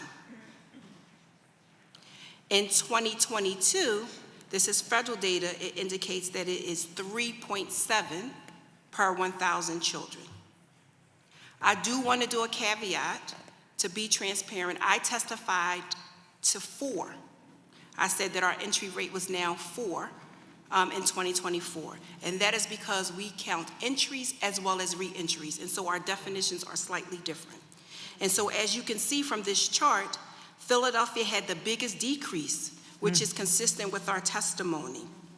And so we are doing better than, and know that we can do better than Baltimore, as you can see. Baltimore entry rate was 7.8 in 2017, and in 2022 now it's 4.4. We are doing better than Cleveland, Cuyahoga County. Their entry rate was 5, and then they went down to 4.15 in 2017, and now 4.1 in 2022. And then you can also see that we are close to Columbus, Ohio, Franklin County. We're close to Milwaukee, and we're also close to Allegheny County in Pittsburgh. So that's the entries. And then the next slide shows you the in-care rate or the placement rate. So that means in any given time, how many young people are in placement with the department. And this also compares with other jurisdictions. And so again, if you look at Philadelphia, in 2017 is what I testified, which was 16.2. In 2022, it was 9.6. My testimony talked about now that it is 8 per 1,000, 8.8 per 1,000. You see that when you look at the other jurisdictions, we have the second biggest decrease. And again, we are better than Baltimore and Milwaukee, and we know that we still have more work to do, and we're up for that challenge. Thank you. Thank you for that. And then one last question. One of the concerns that I've heard consistently when talking to some of the co-workers or talking to some of the families that are in the system is that sometimes they are assigned co-workers that are much younger than them. And so there's not, and I'm not discriminating on anybody, right? But sometimes lived experience is better than the experience that you receive in the classroom and can help support in a different way. And so have you heard that? How do you respond to that, right? I have some parents who are saying to me, I have a 24-year-old who's telling me how to take care of my kids. This 24-year-old doesn't have children, just got out of school, and is trying to go by what academia told them they needed to do as opposed to what my experiences are here in my neighborhood, in my community, in my city. So how do you respond to that? Yeah, so yes, I've heard that before, and I actually experienced that. I've been at DHS for 25 years, so I was one of those young social workers, and certainly parents would say that to me, as well. And I didn't have a child at that particular time, so it's very difficult, and that's why engagement is extremely important. Respecting their expertise in terms of their family situation, their household is extremely important. And so one of the things, we do appreciate the lived experience. And so about a year and a half ago, we actually began to hire peers. So we hire a family member as well as a youth peer, individuals with lived experience, and we hired them as civil service employees as opposed to giving them stipends. So they are civil service employees. They do a lot of work in our DHS University around training. They will be doing some work with our performance management and technology, engaging young people who are in placement, engaging families who are involved in DHS. And so that is going to be our movement in terms of supporting peers and bringing more peers on as individuals with lived experience, but as civil servants. And when did you start that? Excuse me? When did you start that? We started that about a year and a half ago. Okay. I'd be interested to see in a year how that kind of changes people's perspective. Thank you so much for that. Thank you, Council Member. We could have you all day here. We have a lot of other panels because you do the actual work. You're on the front line. So, but I do have to, in the interest of time, we're going to be sending you some questions that we could not get just time to do. And we also invite you back to the second hearing that we are going to reconvene on September 15th. So and maybe we can send the questions so we can have a more focused response. The reason for the hearing is to make sure everybody hears what we're saying, right? The public hears what we're saying. That's why just us internally having a conversation is not sufficient. I want to make sure people get to see it and hear it. I have a question before I let you go. I have many questions, but one of the questions is about our judicial system, right? And are there any new safeguards that ensure judges receive enough information? And I don't know what privacy rules allow you to share, not share around, abuse history or anything pertinent that would be useful before ordering either reunification or removal in terms of the background. Yeah, so absolutely. And so DHS workers as well as CUA case managers, they actually testify in court. So they testify in court based on the history of the family, the safety threats that exist in the family supports, what type of services or the goals that are listed on their single case plan. And so there is testimony that goes before the court. So yes, in terms of the education of judges around what's happening with the family, that definitely occurs. Because feedback I got is sometimes you can be presenting something and it is completely demolished when it gets in front of the court system and going against what might be the best case scenario for the child. Yeah, so I'm unable, to speak to that, but I will say that, again, one of the strategies is around supporting families, the Family Engagement Initiative that has team meetings that occur. And so you have attorneys, so child advocates and parent advocates are invited to team meetings in order to come up with a plan for the young person. So I can't speak to, plans being demolished before going before the court. I'm not privy to that. By the judge, I meant, not Yeah. you. One question, specific instance around domestic abuse and removal from usually the mother leaving a domestic violence space, and then children getting removed because she doesn't have a home, she's in a shelter. And could you address that and how we handle that and how we are cognizant of the status of the person, the parent, in a domestic abuse situation?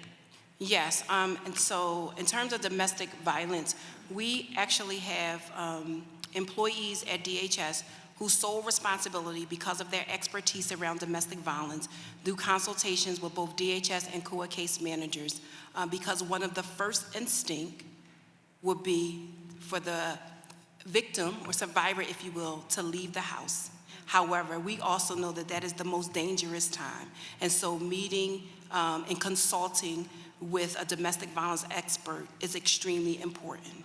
However, if in fact there is a plan for the mother or the father to leave, we actually contract with Women Against Abuse in order to get them connected with services. Additionally, we also have a contractor who will do therapy, evaluations and therapy for the offender, because we want that individual to get the necessary help, as well. And so we don't solely remove young people from their parents because of domestic violence, but we definitely rely on the expertise of domestic violence individuals to guide the DHS as well as the CUA social worker in that regard.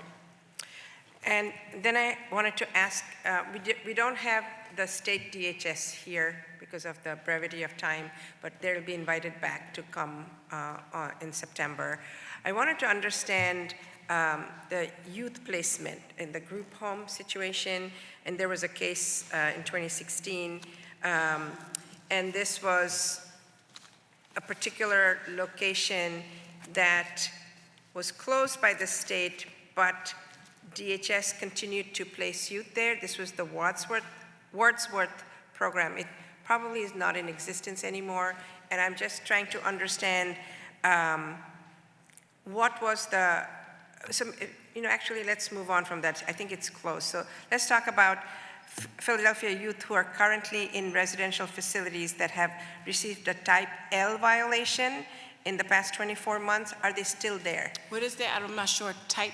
Type L violation is, type L license allows facilities to house youth through the DHS system.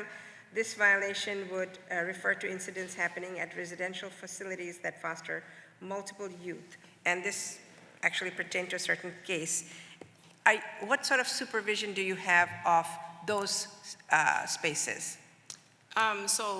First, let me just remind you of the data. I think the data is extremely important in that we have 154 young people who are currently in residential placement. We prioritize placing in family-based settings. Again, that was a dramatic decrease, right? A dramatic decrease. But in terms of oversight, first and foremost, a COA case manager's visits with that young person in their placement setting. So wherever it is, their placement setting in Western PA, if it's out of state because they are placed with a kinship caregiver, they go, they travel, they visit that young person. Those visits occur at least once a month. Additionally, our performance management technology, in addition to doing evaluations and monitoring of community umbrella agencies, they do it for all of our providers. And so they do it for residential providers as well to determine whether or not they are meeting the needs of young people. The third thing that I would say is all of those facilities are also licensed by, if they're in Pennsylvania, will be licensed by the Pennsylvania Department of Human Services, so the state, who also has a role in monitoring and evaluation. And you have communication with them regarding a particular facility, as maybe the COA can report to you, we are seeing this with this residential placement. And what is that communication? So the licensing that the state does, they have full information from those on the ground. Yes, and so my PMT division does a monthly meeting with, it's PMT, so Performance Management Technology, is community behavioral health, because some of these placements are residential treatment facilities, and we also invite the state as well, so that we can talk about young people in residential placement, share if there's any concerns, but also share the good work that they're doing so that we can replicate their work. And so yes, that occurs, and that occurs regularly. So they would know if something happened and didn't get, I guess, that should be reported up to the state in terms of a violation observed by you and your COA. Absolutely. Okay, so if there are not any more questions for this panel, I thank you very much for your testimony. We will put some things in writing to you, and we will invite you back for the 15th. We'll try not to make it so long, but we appreciate all of you, and we look forward to continuing our work with you. Thank you. Mr. Sham, would you please call up the next panel? Vicente de Vivier, Jennifer Reed, and Melinda Brown.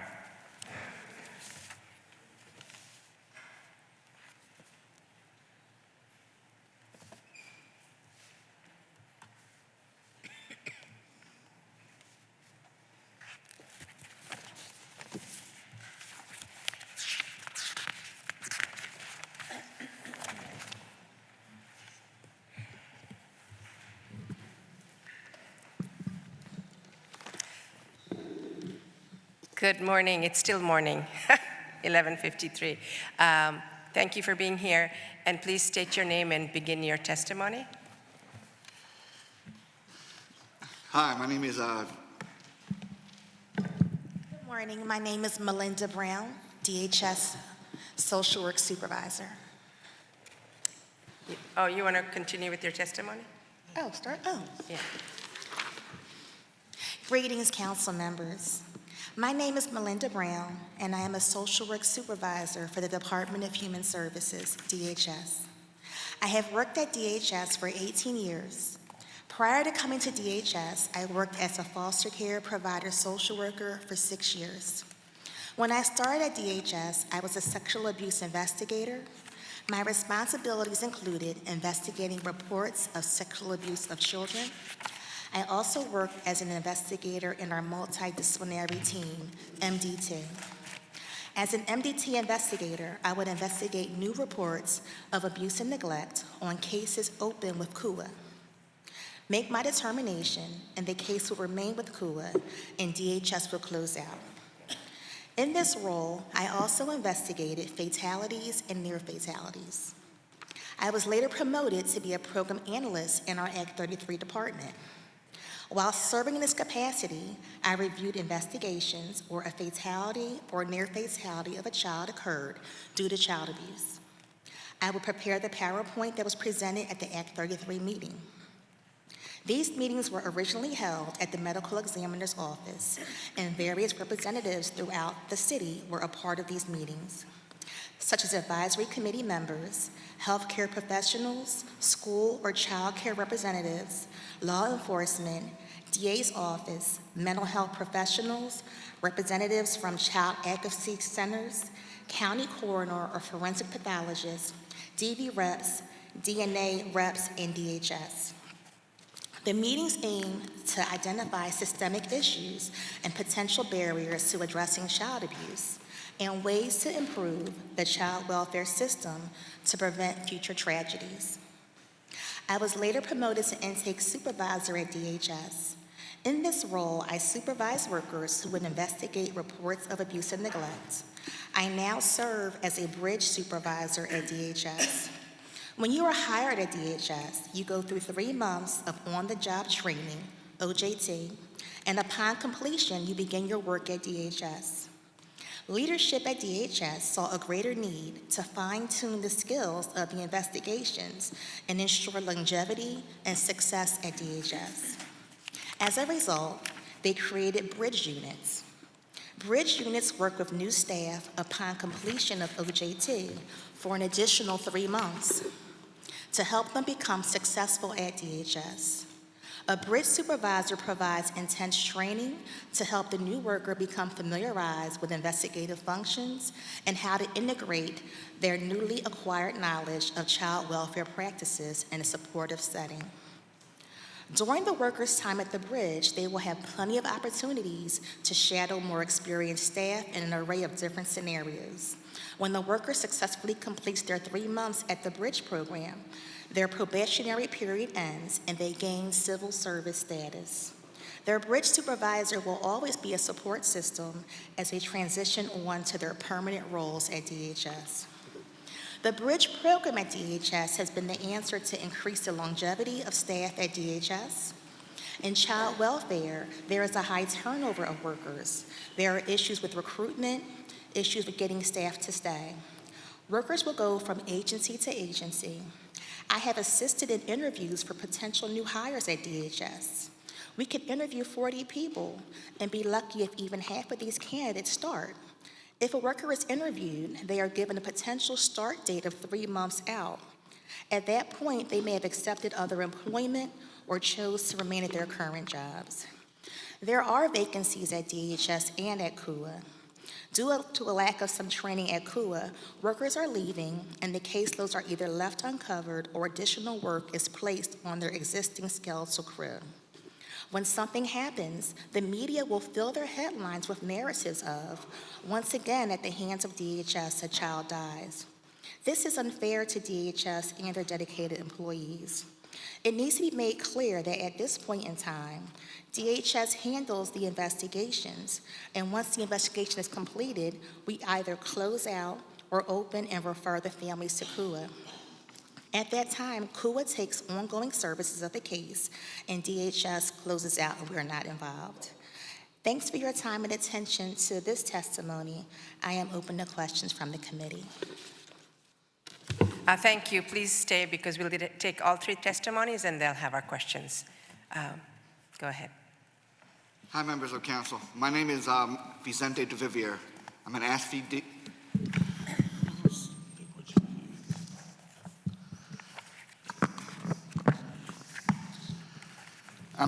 DC 47 Local 2186 Executive Board member, a proud veteran, and I currently have 28 years of service at DHS.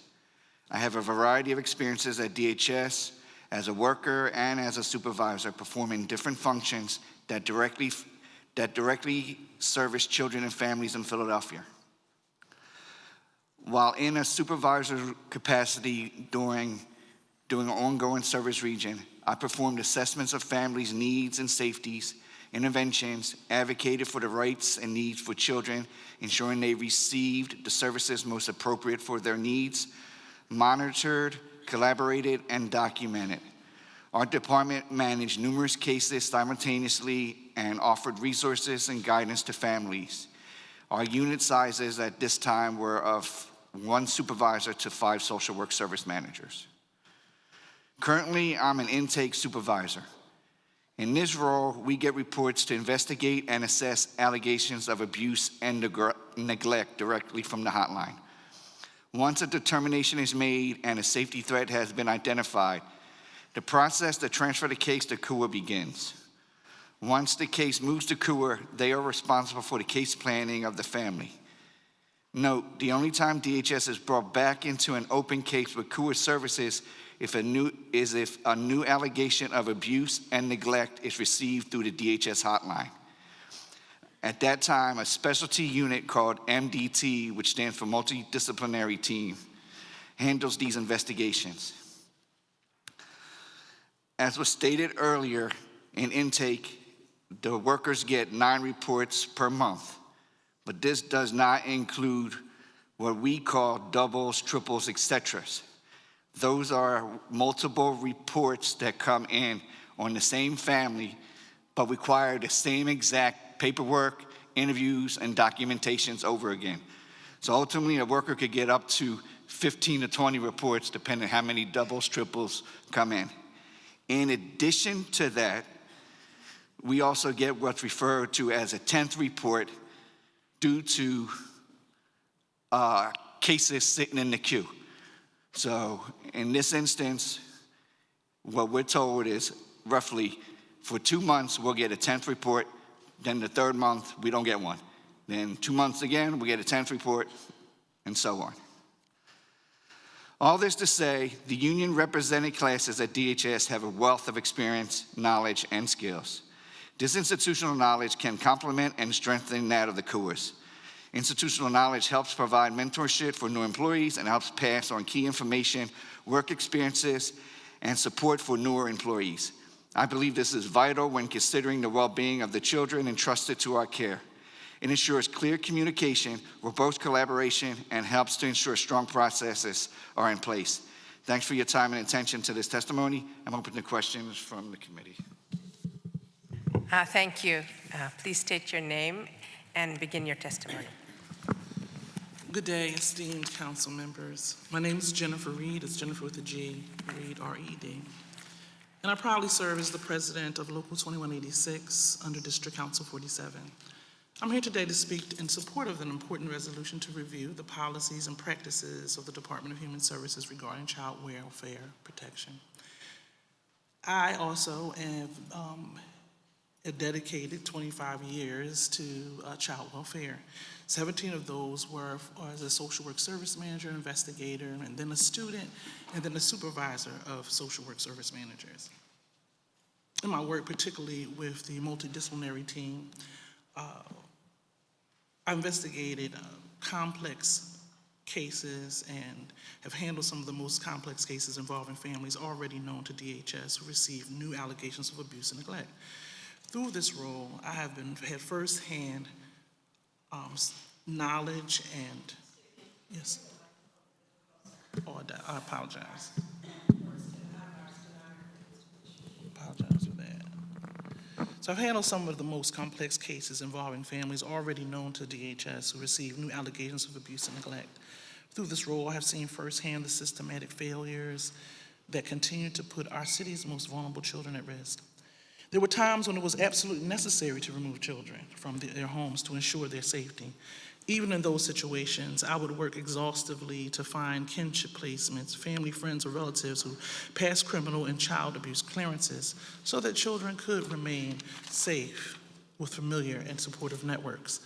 This kind of diligent, compassionate work is the heart of child protection. The resolution we are discussing today focuses on the intrusive nature of child protective work and seeks to regulate the process in a way that treats families with dignity and respect. I support that aim.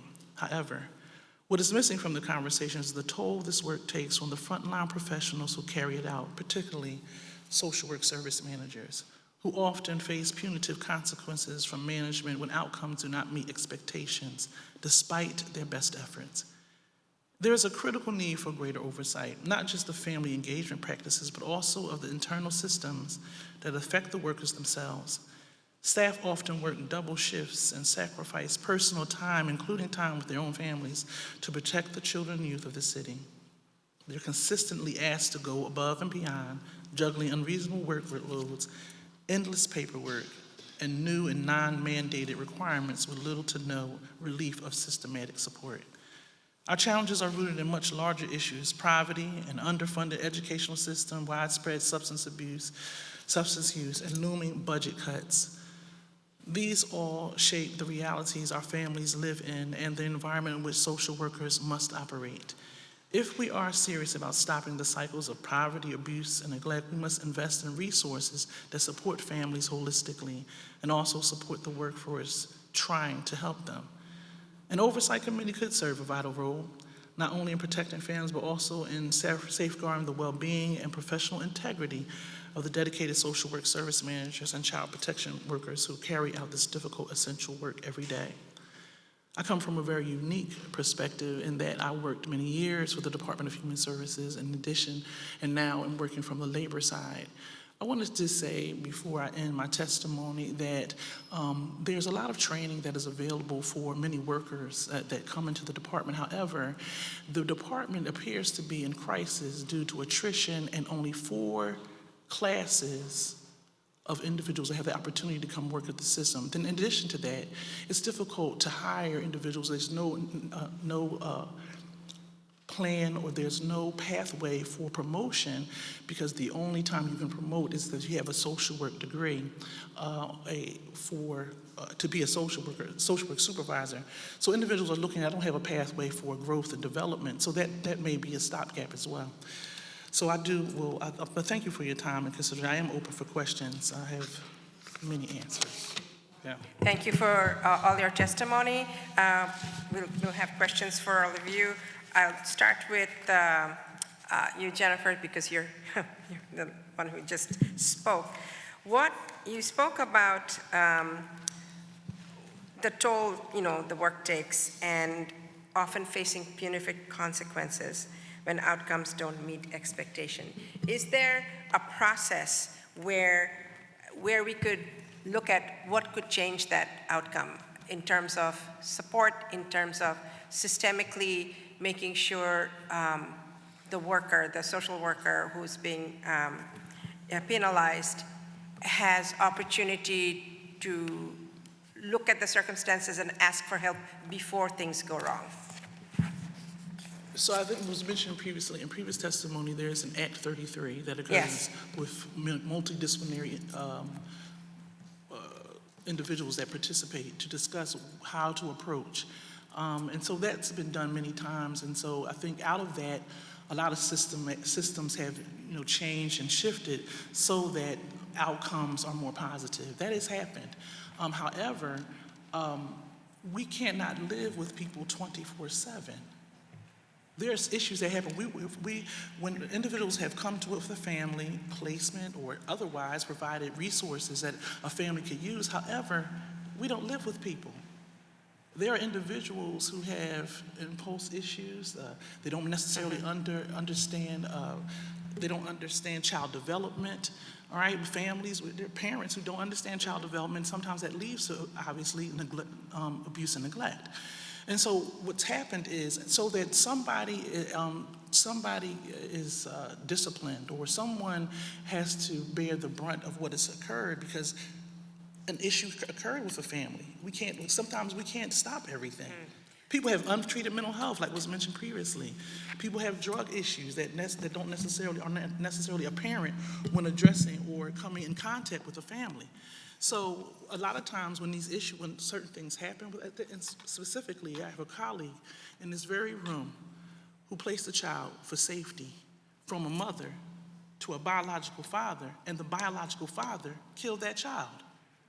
Do you think that a social worker who observed a safe environment for a child would ever think that that would occur? Some of the numbers that you heard were from family members these deaths happen with family members, and we're supporting families in their own home. So then how is that a social worker's? So in this case that you mentioned, what could have prevented the father, killing his own child? What should have happened in that placement, before that placement, in order to identify that? What supports should we put in place so that that social worker who is making the determination of removing from one parent to the other to have triggers to know this is not a safe place either? This is exactly what we're talking about. How do we make, yes, I know we can't read into the future, we're not there 24/7, but for a father to have, killed their child, was there nothing that told us early on during the placement that could happen, or there were some issues? Is it because there was lack of time to assess this new placement? What could we do right now to have supported the worker who was making that assessment of removing and placing the child with somebody else? What should happen then to avoid these things? What are we missing? Is it because we're not asking enough questions, or that person is overburdened and only has like 10 minutes to do this? Explain to me, what is the process of placing a child, removing a child from one circumstances and placing them in another, to look for these triggers and alerts that would bring up our spidey senses? Well, I will say the case that I'm mentioning happened almost 30 years ago, right? And so what has been put in place recently, from my understanding, when a child is placed today, they now have an opportunity to access mental health services to support a successful placement. So, like the commissioner mentioned, we're seeing. Yes, yeah, right. Oh, really? Okay. It sounds like there's some feedback. That's why I'm pushed away. Yeah. What was mentioned previously, there are systems put in place that can assist a newly placed individual and child, so that the placement, because there's many disruptive placements because of emotional issues, not necessarily with the caregivers. We're talking about with young people. So now there's been some things put in place for that. And it sounds like, the numbers of placements have decreased in some other services, and engagement has been put in place.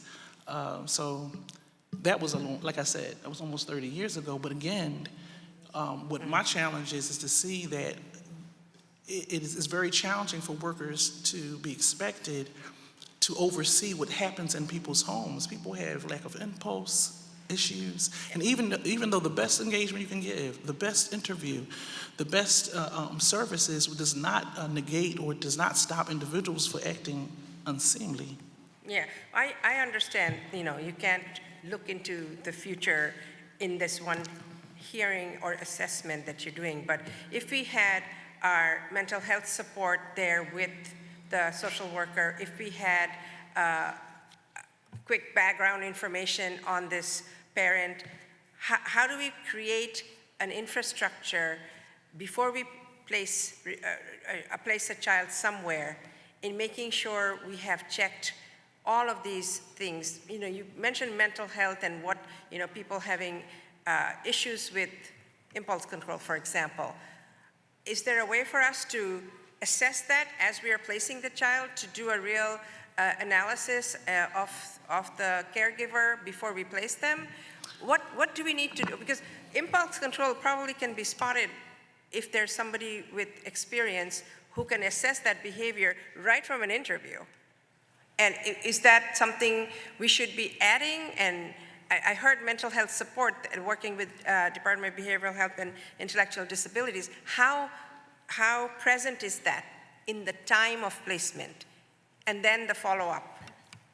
Well, Councilmember, you go ahead. Yeah. I was just going to state that at the department, when the child is placed, the worker will do, or the co-worker will do a CALM referral. And that's what a CALM, it's like an acronym, CALM. Okay. They'll do a referral for behavioral health services, and the team will come out and they will assess that child to see whatever type of services they need to have. So that's what the department has instituted. So this is new.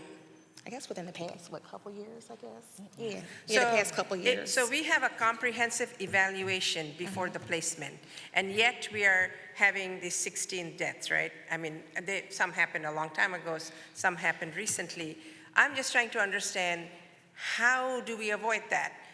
Not to pinpoint blame on only one person. We need to create some kind of a unit that does that assessment and has more efficient follow-up to make sure the child is safe. Well, Councilman Ahmad. I'm not understanding what I'm missing in terms of what needs to happen. I'm asking, because you're actually on the ground, and I want your feedback to tell us what needs to change in order for us to not even have one death. So one of the biggest issues is a staffing issue, Staffing. right? Staffing issue in that people are able to assess, people are able to clearly, without the like the background or the back thought of that, I got to get to the next case possibly. That's minimizing it tremendously. We mentioned that individuals are assigned 9 cases per month, right? So over 3 months, and then sometimes 10 over 3 months, that could potentially be 30 reports or more, like my colleagues stated. It could be 35, it could be 40. And so what needs to happen, or could possibly help the issue, address it from a staffing perspective, is an opportunity to increase staffing specifically, and also to give a better pathway for promotion, and make maybe even the salaries more appropriate. The department is in crisis in regards to staffing, from my perspective, from a labor perspective, and that there needs to be a change in how the hiring process. And quite honestly, I will mention Councilman Nina Ahmad. There's a department here in Philadelphia that opened up for 10 years, they opened up a non-residency mandate, right, to address staffing, and it worked for them. And what they were allowed to do is open up their non-residency mandate for 10 years. So what does that do? That gives people an opportunity to, in 10 years you're vested, and then you get literally 10 years to hit residency. After that 10 years, if you want to live here, you can. If not, you say, okay, well, I'm vested. And so that's one way to address the staffing issue, because if there's more staff, there's less reports. If there's less reports, there's more a clear eye as to what it is that we're doing with our families when we're engaging them. So just to be clear, you're saying basically 9 is also too much, because one case can have multiple things. So being assigned the optimal of 9 is also too much, what I'm hearing. Yes. And the second piece, and I wanted to segue to what Melinda had said about once you hire someone, once you've decided this is a new hire, or you've interviewed them, they have a 3-month out start date. What is the reason for the 3-month out start date? Because I've had the opportunity to take part in doing interviews for new hires, and they give a 3-month out start date because we have like a rolling classes, OJT classes, like every 3 months we try to bring in new staff. And during that time frame, they're doing background checks or things like that, waiting for the prior class to finish. I do want to speak on another point that was made. Sure. When people look at a case or a family, they might think of it being one child. Yeah. One of our workers has a case right now where there's 14 children. That worker, on that day he's getting cases, he's getting 3 cases. He's required to come out and interview and see all 14 children, plus go out to the other 2 homes. They might not all be home on that same day. That's how caseloads can increase, which is why it would be optimal to have a decreased case size, what our commissioner has spoke about trying to decrease our case size, which is why we would need to have more staff. So what I'm hearing is the case should be determined by the number of children versus Not necessarily. Not necessarily. Flexibility, right? If they know one person is attending to 14 children in this one particular family, the management should know that and should appropriately adjust that person's workload to reflect that. What is Why is that not happening, you think? It's just the availability of staffing. You know, we can't always, you might get a report that comes in that might list only one child in that household. And then when go you find- come out, you see there's other children, or now within families, they're also caring for, in that case, it's 14 biological children. But in our cases we're seeing that we might have grandparents and aunts raising kids. So they have their kids, they have their nieces and nephews. Yeah. And we're required to assess the safety of all kids in that household. We're also getting cases where we might have 2 kids with mom, 2 with the aunt, 2 with the grandmom. At the department, we're required to assess the safety of all the kids in those various households. And we don't have the luxury of everybody being home at the same time. So those workers are getting multiple cases. So that's how they become bombarded. And we're doing the best that we can. Well, thank you. We understand this. I just want to be on the record to Yes. hear this. Yeah, I want to point of information. I think that is really important, right? So what I'm hearing is that there's one person, one of the 14 is referred to DHS, but when you actually go to do your house visit, you have to respond to all of the children in the house. Yes. And so, following up on my colleague's question, when you go back to the office and say, okay, I'm submitting my documentation, here is the needs of all of these 14 children, is there someone, a supervisor, someone above that says, okay, we need to reassess your caseload and redirect some of the cases that you have on hand? Because I think that having a situation like this one then creates a problem with the level of quality service that the other children are receiving, or the other families in that person's caseload are receiving. As a supervisor, at times we may have the luxury to, on that next day of assignment of cases, we may say, okay, I saw that Jennifer got this caseload this week. I'm going to try, if I can see, and I'm going to try to assign her a little bit of a lesser caseload. But we don't always have that luxury. You know, the report may say one thing, and you get out there and you find out more. Yeah. Absolutely. Yeah, follow up, and then we'll go to Drew. I'm sorry, but so isn't that why we have DHS, the social worker, and the COAs, because they're supposed to kind of work together, right? And so if the DHS person who is working with this COA, if they see this, isn't there a way for them to help redirect some of these situations? Or how does the DHS person that is working alongside you as the COA provider, how are they recognizing that this is a problem? Because all the time is that the DHS worker doesn't work closely with the COA. Yeah, they just assign them, and the COA takes it up. Yeah. So, in regards to assignments and the investigative piece that the individuals do at DHS, we are responsible to investigate, right? And so when there's an open case, then that goes to COA. It's just basically a switch off in a sense, right?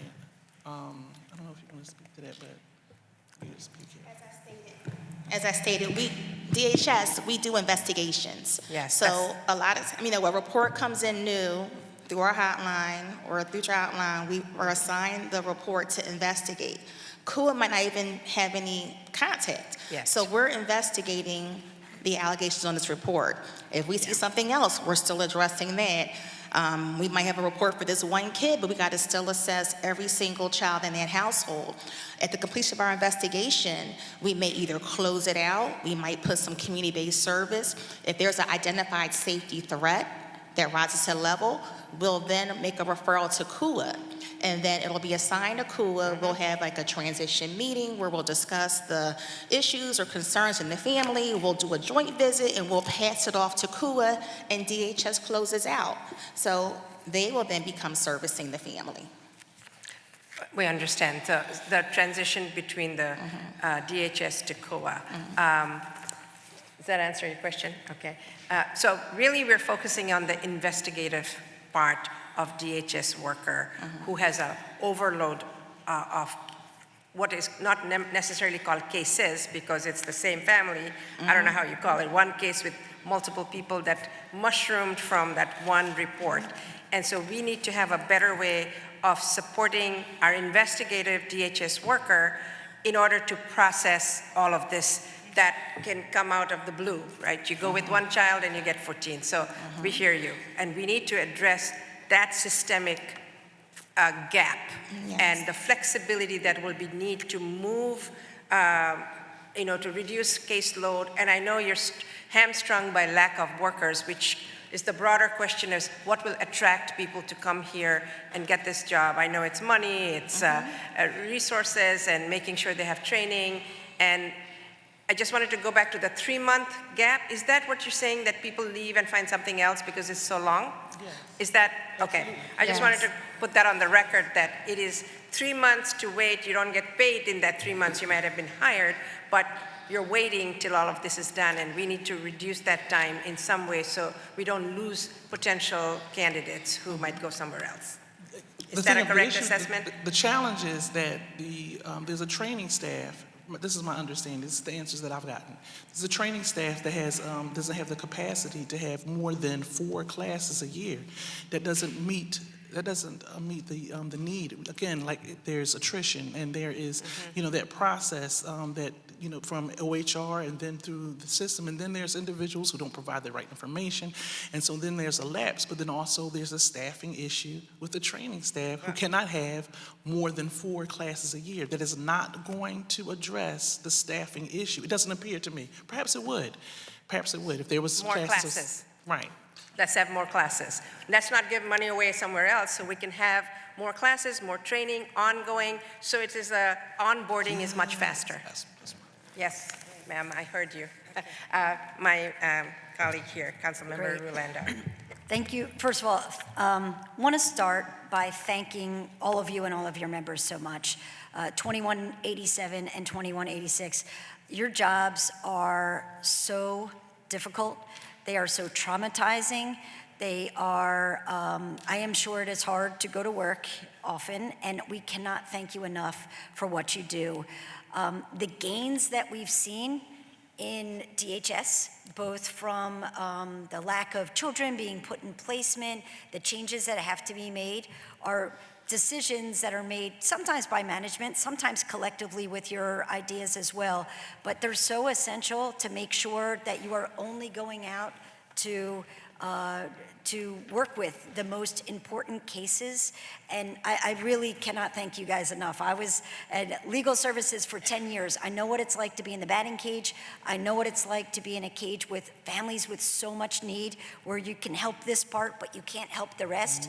You guys can't always fix the leaky roof, but you're dealing with the fact that the kid's been up all night. It's such hard work, and we are here for you, and we want to support you in every way that we can. I think you just clarified something that was confusing me. Excuse me calling you guys by your first names, but Vicente, you talked about 4 classes, but you didn't mean 4 job classes. You meant 4 core of training classes a year. Is that right? Or were you both saying the same number and I got it wrong? I didn't mention classes. I mentioned my unit size. Unit size. So my unit size on OSR. Oh, I remember what you said. My unit size on OSR was 5, but 5, that's not the same in intake. It's less. Okay, I do know I put my notes next to each other. I do know my follow-up question for you. You talked about double, triple, quadruple callers on families. Do you know if you or management or higher-ups above you, whether you're assessing who's calling, how often, is it the same caller against the same family over and over again? Is there an assessment of what happens there? That could vary, but just from my experience that's been down there, most of the time they're anonymous. Gotcha. And my understanding is because of the law, as the commissioner stated, they have to take the report. Okay, thank you for that. Yeah. And then I think we've assessed, now I do understand, the 4 classes are training classes, Correct. right? Correct. And how many job titles are your entry-level positions that are coming into DHS? There's 3, trainee, social worker 1, and social worker 2. And then to get to the next level, you need to have a social work degree? Master's, to be a supervisor, you need to have a master's level. Supervisor, you need to have a master's degree. Yes. Okay. I'm on the labor committee as well and would love to talk to you more about this. Thank you very And much. also, DHS, they have instituted where they brought on social work case aides to try to provide support to workers at DHS for some clerical assistance and assistance with placements. Thank you so much. Appreciate you. They're not required to have a degree for those positions, and there's no test either to come in anymore to DHS. So thank you, colleague. What I'm hearing is job mobility to increase, to advance, and what support is given to someone who comes without a social work degree. There's no role for anybody without a social work degree. Everybody has to come with a social. Anybody who's a DHS worker has to have a social. No. So the mobility to get that, to have support to get a degree while working, so you could then think about the next level. That would be an attractive thing to tell people who are considering applying for some job. That's one. Well, they do have that. At the department, we have the EEP program, Educational Employment Program, and I was able to take advantage of that program. Although when I did come to DHS, I did have a bachelor's in social work from Temple, but in order to be promoted or to go to the next advancement, I need to have a master's degree in social work. So if you've been employed at the department and if you have favorable evaluations, you can apply for their EEP program, and I did, and I was able to obtain my master's degree free of charge, full-time at Wilder University. So DHS, they allowed me the time off full-time to attend college, and I did my field placement at DHS. So that's a thing that can attract staff, but you have to be here for a certain amount of time to take advantage of that opportunity. Okay. Also, Councilwoman, what happened? Also, Councilwoman, I wanted to say that because, like the Commissioner mentioned, the level of training that is required for every level, an individual who does have a master's degree could still be a good leader in the department.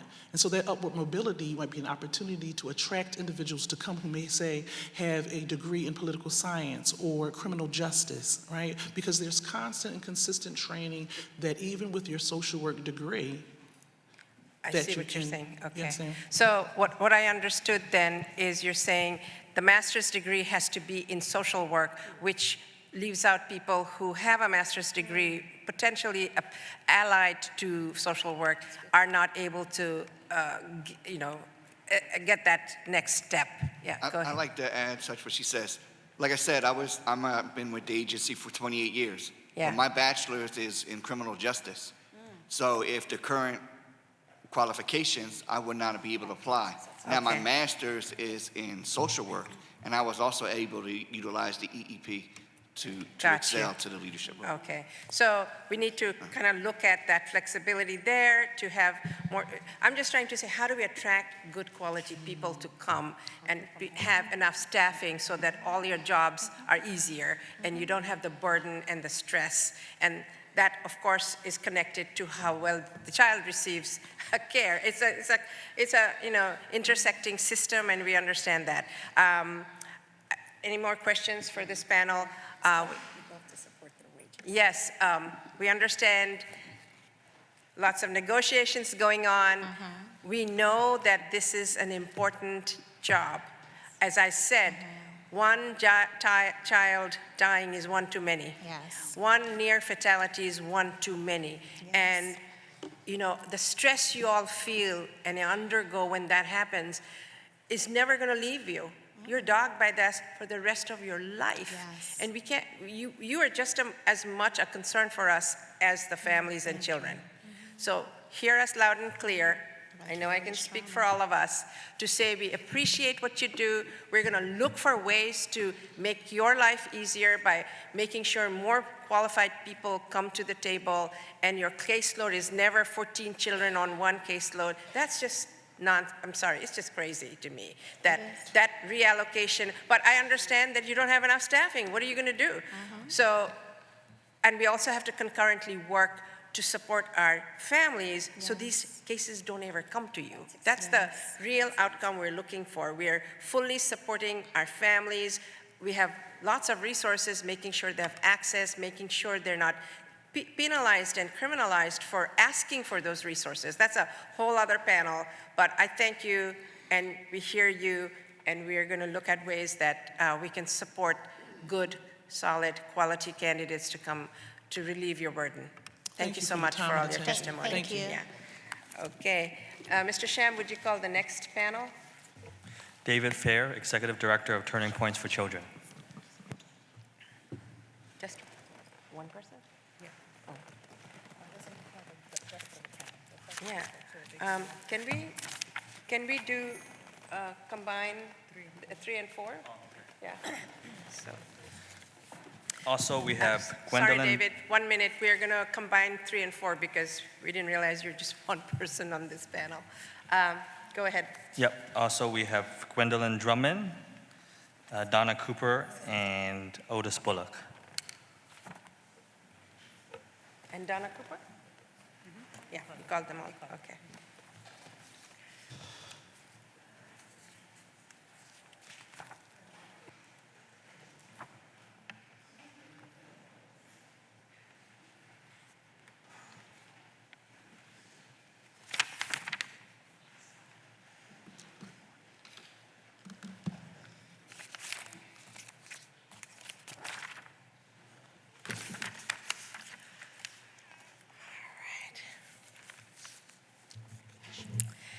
Thank you so much to all of you. Please state your name and begin your testimony. We'll start with David. My name is David Fair, and I'm Executive Director of Turning Points for Children, a subsidiary of Public Health Management Corporation. The child welfare system is large and complicated and faces many challenges. You're hearing of many of them this morning. My specific focus in my testimony is the practical challenges facing DHS and the community umbrella agencies. Turning Points at one time was the city's largest community umbrella agency, operating in 4 CUA regions, serving almost 3,000 children on any given day. We eventually needed to exit the CUA system solely because we could not afford the high cost of liability insurance. Turning Points was proud of our CUA work, and while we have had differences with DHS from time to time, we applaud DHS for what we believe is the significant improvement of child welfare practice in Philadelphia since the CUAs began in 2012. Obviously, there are still major challenges, but there are also solutions if we have the courage to implement them. I believe that this council, DHS, the Commonwealth, the CUA agencies, foster care agencies, and child advocates can implement those solutions if we avoid the tendency to assign blame and instead focus on the solutions. Despite our challenges, the child welfare system today is a significant improvement over what it was 13 years ago, most importantly by significantly reducing the number of children entering foster care by more than half since that time. Our current challenge is, or should be, improving the CUAs by providing a larger investment of time and money in CUA work to address funding shortfalls and build a stronger sense of partnership and mutual support among those doing the work. In formal written testimony I submitted earlier, I submitted a detailed list of concerns that I believe highlight some of the practical challenges facing the CUAs that are ripe for attention and reform. Among the recommendations I offer are several that I think could vastly improve CUA and DHS service delivery. They include, number 1, while DHS has made progress in reducing caseloads for CUA workers, too often the number of individuals involved in a case can make it almost impossible for a case manager to meet their full responsibilities. Reducing CUA worker caseloads by defining a rational maximum number of children or families involved would greatly enhance the quality of CUA casework. 2, We urgently need to reduce the documentation requirements for the CUA workers. A decade ago, an IBM study in California showed that the typical child welfare worker spent 85% of their time on paperwork. For the life of each case, DHS requires 88 distinct tasks, most of which need to be documented. We need to reduce the paperwork so that there is more time to provide the practical support children and families need. 3, some of us remember that the original CUA model projected having DHS invest a significant portion of its child abuse prevention dollars, which this year approached $75 million, through the CUAs to the neighborhood agencies doing prevention work in each CUA area. The idea was that the CUA and the community would know best what the neighborhoods need to reduce involvement in foster care. This has not happened except for a few small grants. It has to happen. 4, it's also well known that the various city social service departments each live in their own fiefdoms, and while all routinely talk about coordination and integration of their work across departments, it rarely can happen beyond making referrals to each other. That is not integrated case management. We need to find a way for workers across city departments to work as a real team with the priority of keeping families together and healthy. 5, it's simply unfair. The city is protected from lawsuits and the CUAs are not, even when the city itself is at fault. If the city is not able to extend legal protections to the CUAs equal to its own, then it must formally pledge to pay the full insurance costs of the CUAs.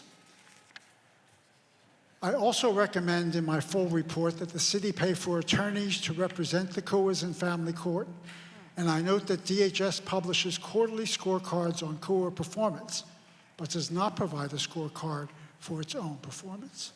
It should. I believe these recommendations, along with others you're hearing today, provide a useful start to developing a roadmap for reform of DHS and CUA services.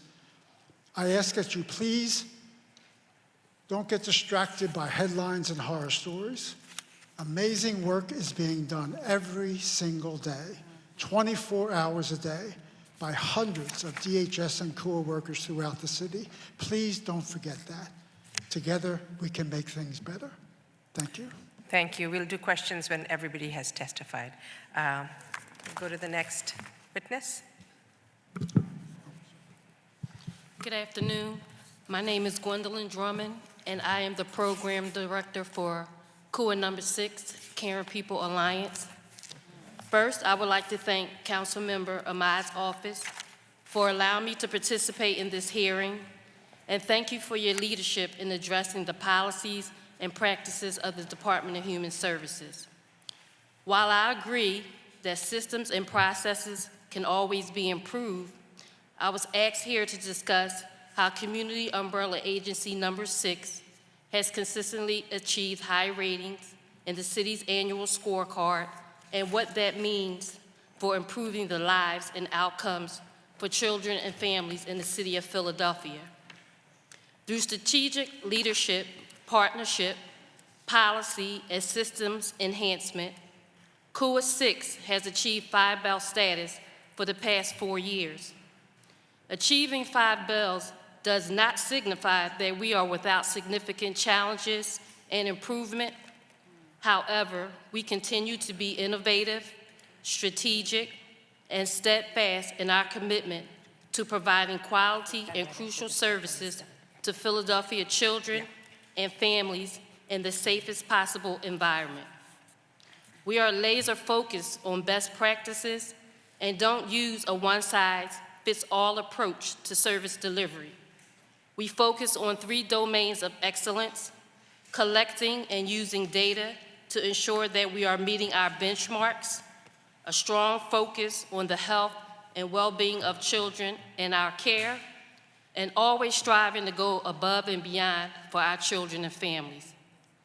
Caring People Alliance's Quality Improvement Department plays a critical role in ensuring that KUA 6 effectively meets the expectations set by the Improving Outcomes for Children guidelines and Pennsylvania state regulations.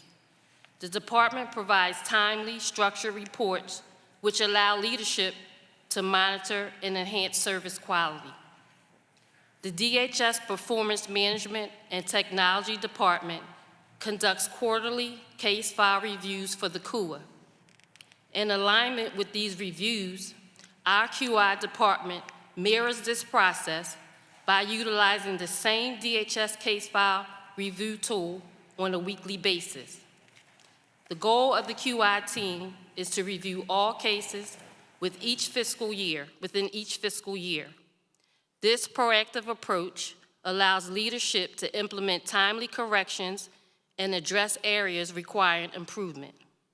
Additionally, these reviews act as a refresher for all levels of operations staff, reinforcing their job expectations and improving their understanding of the IOC guidelines, an effort that has significantly enhanced the overall practice of KUA 6.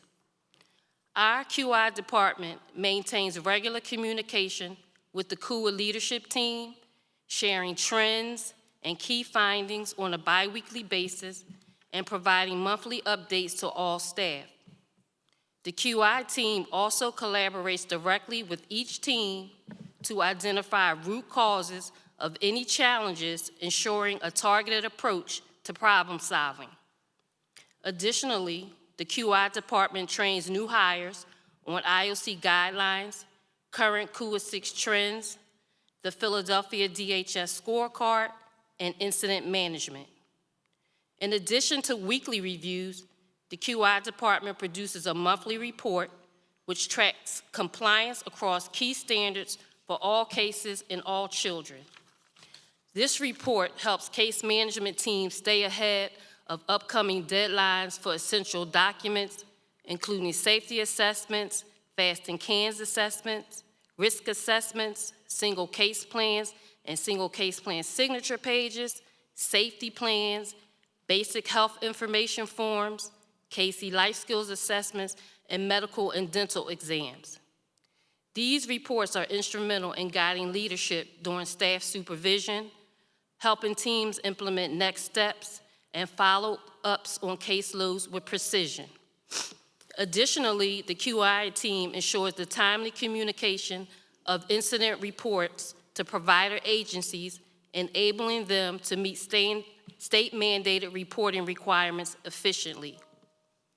Overall, the goal of our QI department is to provide key feedback to the KUA throughout the life of the case in order to help the KUA bring families to timely, safe case closure. We also have a strong focus on the health and well-being of the children we serve. Evidence suggests that children and adolescents who enter foster care often have severe and complicated medical, mental health, developmental, oral health, and psychosocial problems rooted in their history of childhood trauma. Moreover, these children and youth require more frequent monitoring of their health status due to complex needs that require the provision of multiple services. For this reason, in partnership with Covenant House, we have developed and implemented a mini clinic at KUA 6. We have been able to provide medical, dental, and vision screenings, as well as immunizations and vaccinations to those children where there have been barriers to accessing these services. In the new fiscal year, behavioral health services will also be offered. We conduct medically complex case reviews monthly in collaboration with the DHS nurses. These are typically cases where the child had complex medical issues, chronic conditions, recent hospitalizations, families failing to follow through on medical care, and children with multiple specialist follow-up appointments. We want to ensure there's a coordination of high-quality pediatric and adolescent health services and a continuity of care. We also partner with the other CUAs to host parenting cafes, health fairs, financial literacy workshops, and other events that are crucial for building resilient and healthy communities. Going above and beyond, it is all in a day's work at CUA number 6. It's not what you hear about in the news. It isn't data collected in the CUA reports. It's about creating a culture of caring. We had an out-of-state case where a grandmother wanted to keep 7 children together. Unfortunately, we had a difficult time getting her home certified as a kinship care home because more than 6 children in a home was designated as a group home in that state. Our case management team called every child welfare agency in that city to certify the grandmother's home to keep her 7 children together. Every agency turned us down in that city. Our team eventually found an agency in a nearby city who was willing to certify the home for 7 children. We persisted until the no became a yes. There is no data report that records the case manager who attended a youth's high school graduation after a long day at work, then a few months later, moved that youth into his college dorm on a Saturday. He did this because that case manager was the only family that youth had. There are no stories printed about the 2 children who lost their mother to a drug overdose and desperately wanted to go live with their grandmother in Puerto Rico. There was no social service agency in the small town where the grandmother resided. The case manager, along with the DHS permanency worker, spent countless hours on the phone trying to coordinate services for the children, finding an agency willing to travel to Puerto Rico to do child and family profiles, which was an awesome task, but they got it done. The case manager traveled to Puerto Rico every month, sometimes twice a month, even contacting them via FaceTime in the middle of the visits to ensure they were safe. One month, the case manager traveled to Puerto Rico with the threat of Hurricane Fiona looming because he was expected to see them for a monthly visit. The case manager spent 3 days in the airport because Fiona made landfall and they lost electricity and no access to water. While sitting in the airport, the case manager contacted a family member in Germany who was in the military to let them know about the hurricane. That family member was able to get much-needed supplies to the town where the children resided. The children have since been adopted, but without the perseverance and resilience of that case manager, this story may not have been a success.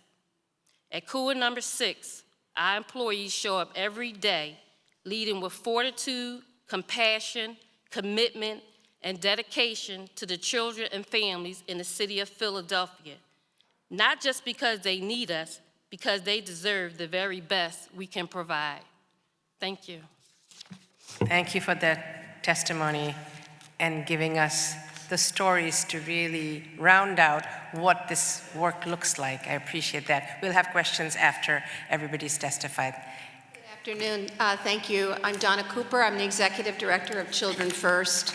And we were an active advocacy organization in the days when the CUA system was founded and have remained very assiduously following the work of the transformation that's gone on at DHS. And I want to say at the top that the current commissioner and the Deputy Chief of Staff are really strong allies for what needs to happen to make the lives of children better, and they have made marked improvements in the services to children.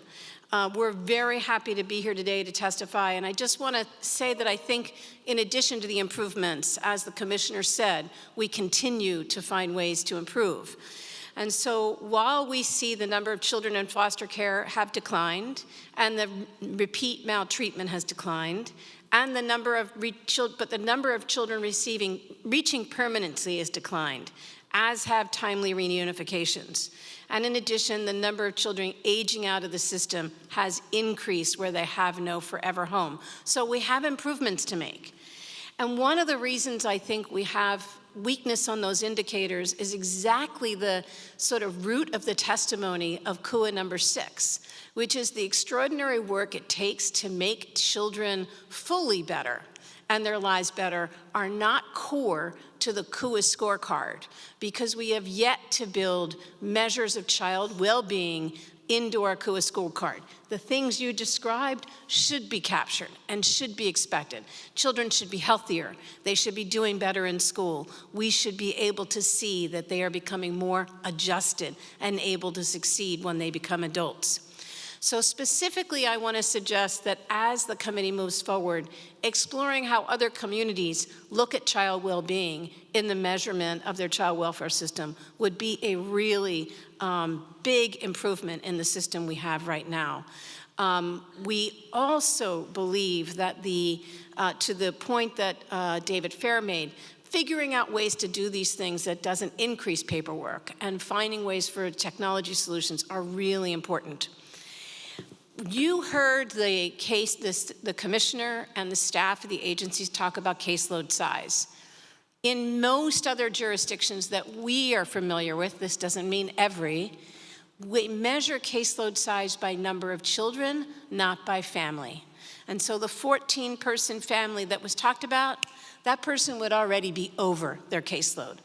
And we encourage us to think about the fact that a typical caseworker can have 43 children on their caseload, even if they, at a family level, have a low number.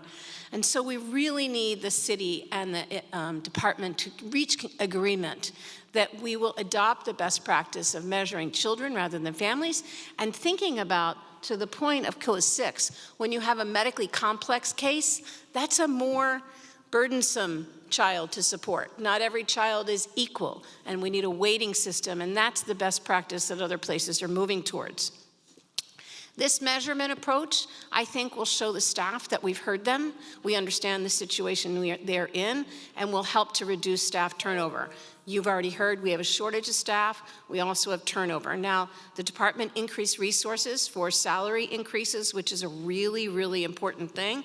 And I guess David could speak probably the best here about the pain of the staff turnover. But one of the things that staff feel is that the recognition of the way in which we count families burns them out. And also, how do we make sure the CUAs beyond salaries are offering the benefits and the training and the support needed for them to be successful? I think it was Councilwoman Landau talked about the trauma of doing this work. That's legitimate. Building in a benefit that recognizes that staff need the support to work through this is critical to retaining staff in this situation. Salaries are one thing, but the package has to be better. When we do that, and even before we do that, we need to make sure that we have created a system that has a no excuse for in-person visitation. We hear informally, and it doesn't sound like it's happening at CUA 6, but we hear informally that some caseworkers are conducting their visits on text. And it may be because they can't get to an in-person visit, but that needs to be solved. Because the core of creating this model was that it was close to community and it would have good community relationships, and we need to make sure that we never have a situation where a caseworker has not been able to go in a home and observe the safety. Look, we have not changed the number of fatalities or near fatalities in any dramatic way since the CUA system started. When we started in 2012, there were 10 child fatalities in that year and 11 near fatalities. And this year, in 2023, we're at 9 fatalities and 20 near fatalities. Now, will we get to 0? One would hope. But we still have a challenge in making sure that the toughest cases to see are ones that we work hardest to see up front, up close. And again, counting every kid rather than a family, I think, is going to be an important part of that. Finally, there are 2 smaller issues that are ones that we have raised for years, and they go again to the important point that David made about integrated services and the example of going to the high school graduation. The city agencies should work together, and the city and the school district need to work together. Now, there is data that moves between the two agencies, but the actualization of how CUA staff are present in our schools. If they can't see a child in their home, can they see them in the schools? It's not uniform. It's not a uniform practice among the CUAs. Do CUA staff know when children are missing from school? Do they get regular attendance reports, not just the education support centers? We think there's much more that can be done. And remember, our schools now have a behavioral health partner with every school. And 21 of our schools have behavioral health teams on site. And so how does the CUA staff and those resources work together? We think there's an opportunity there. And finally, we want council to consider the fact that the commissioner spoke to the fact that there's a roundtable that brings together CLS and some of the provider agencies. But historically, for a long time, the city's had a child welfare oversight board during the CUA process created by Mayor Nutter and then reestablished by Mayor Kenny. And state law actually requires that we have a public local board that is appointed, that has public meetings, that ensure that the community has input and oversight responsibilities, not in a compliance way, but in a practice improvement way for their local child welfare agency. And so we think it's time to think about how we do that more formally. Look, the department's made really great improvements. This is saying we can do better. It's saying that when we have a kid die, how do we work backwards to make sure that doesn't happen again, as we do with the Child Fatality Review Board in the city? We have good leaders that can make that happen. I believe the CUA system makes it more complicated to get reforms in place because you have multiple agencies with multiple executive directors and multiple staff arrangements. So it's more complex. It has legal complexity. So if we're going to keep this system, we have to be even smarter to figure out how to beat the complexity so the kids' lives are saved and they do better. And they do better when they're better off when they leave our system than when they come in. Thank you. Thank you for that testimony. It's really illuminating for an advocacy group to come and see the landscape. We'll have quick questions after Mr. Bullock gives his testimony. We're running, time is getting to the hour where we have to take a break. We'll talk about that in a minute because our stenographer has been working nonstop. We were in council till 1:30 a.m. tonight. She was there the next morning. And so we have to ask everybody's indulgence how we're going to deal with the length of our hearing. Go ahead, please state your name. I'll try to make it quick. Yeah. Thank you for having me, Madam Chair. Thank you, Donna. Vice Chair Lazada and Councilmember Landau. I'm Otis Bullock, CEO of Greater Philadelphia Community Alliance. I have with me my team. I have a really nice team here. Joanne Bellamy, stand up, Joanne. That's my CUA director. Jasmine Walker, my assistant CUA director. And the great Pat McClay, my chief of staff. I like to point out my staff because they really make this happen. At GPCA, our mission is to break the cycle of generational poverty, and we do that by ensuring equitable distribution of services to vulnerable children, families, and communities. We are headquartered in South Philadelphia.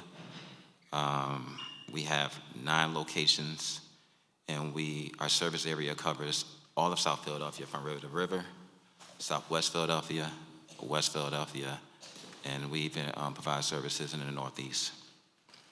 At GPCA, we believe in transformative change, so we're really happy that you're doing this. I think this is an important work, an important issue to focus on. We focus on it too. We do it by service provision, but we do it, one family, one community, one policy at a time. So you will always see us speak up, when it comes to potential policy changes that can improve the system. We take a 2-generational approach to how we provide our services, which basically we're seeking positive outcomes for both children and their caretakers at the same time. Many anti-poverty programs do one or the other. We focus on both, which really brings us to the core work. The core pillars of our work includes children and youth development, family development, community development, and housing and economic empowerment. Operating a community umbrella agency has really become a natural extension of our work to strengthen families. Almost 2 years ago, GPCA took over the operation of KUA 9 from Turning Points for children. And we served the Southwest region there. Over that 2-year span, GPCA's KUA 9 has serviced 460 total cases and 407 children. Since August 1st of 2023, we have about 9.5 cases per month that have been referred to our KUA 9, and a little over 8.5 cases per month that have been closed. As of June 5th of this year, KUA 9 has a total of 241 cases being serviced, and KUA 9's average caseload size per case manager is 7. 7, not 30, not 20.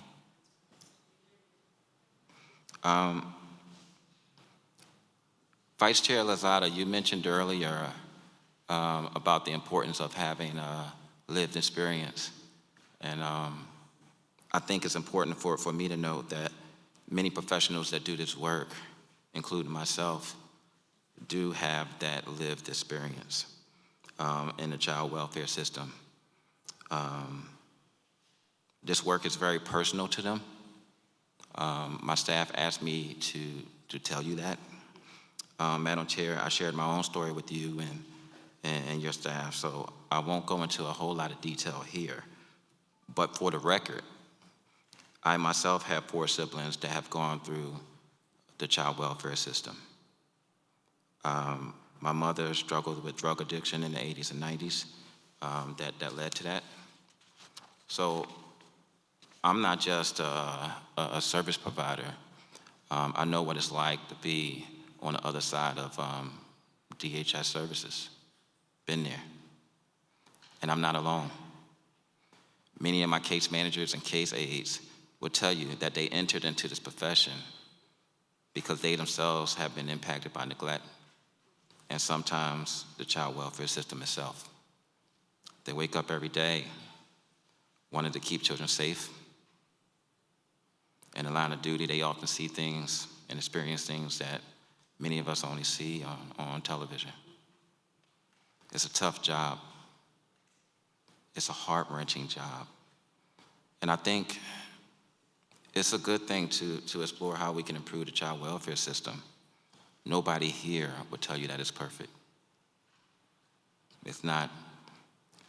But the only thing that I ask of council is that, as we go through this process and work to make it better, be mindful not to demonize the service providers that work hard to provide the services. They pour their heart and soul into this work. And I believe we can pull all of the stakeholders together, including the parents, and we can't forget the courts. They're a big part of this. And work collaboratively to improve the system without, pointing fingers at each other. I believe we can do that. So with that said, I would like to extend an invitation to all of City Council to come visit GPCA, take a look at our KUA 9 for yourselves, and see what it's like in a day of the life of a KUA worker. I think you will find it very enlightening.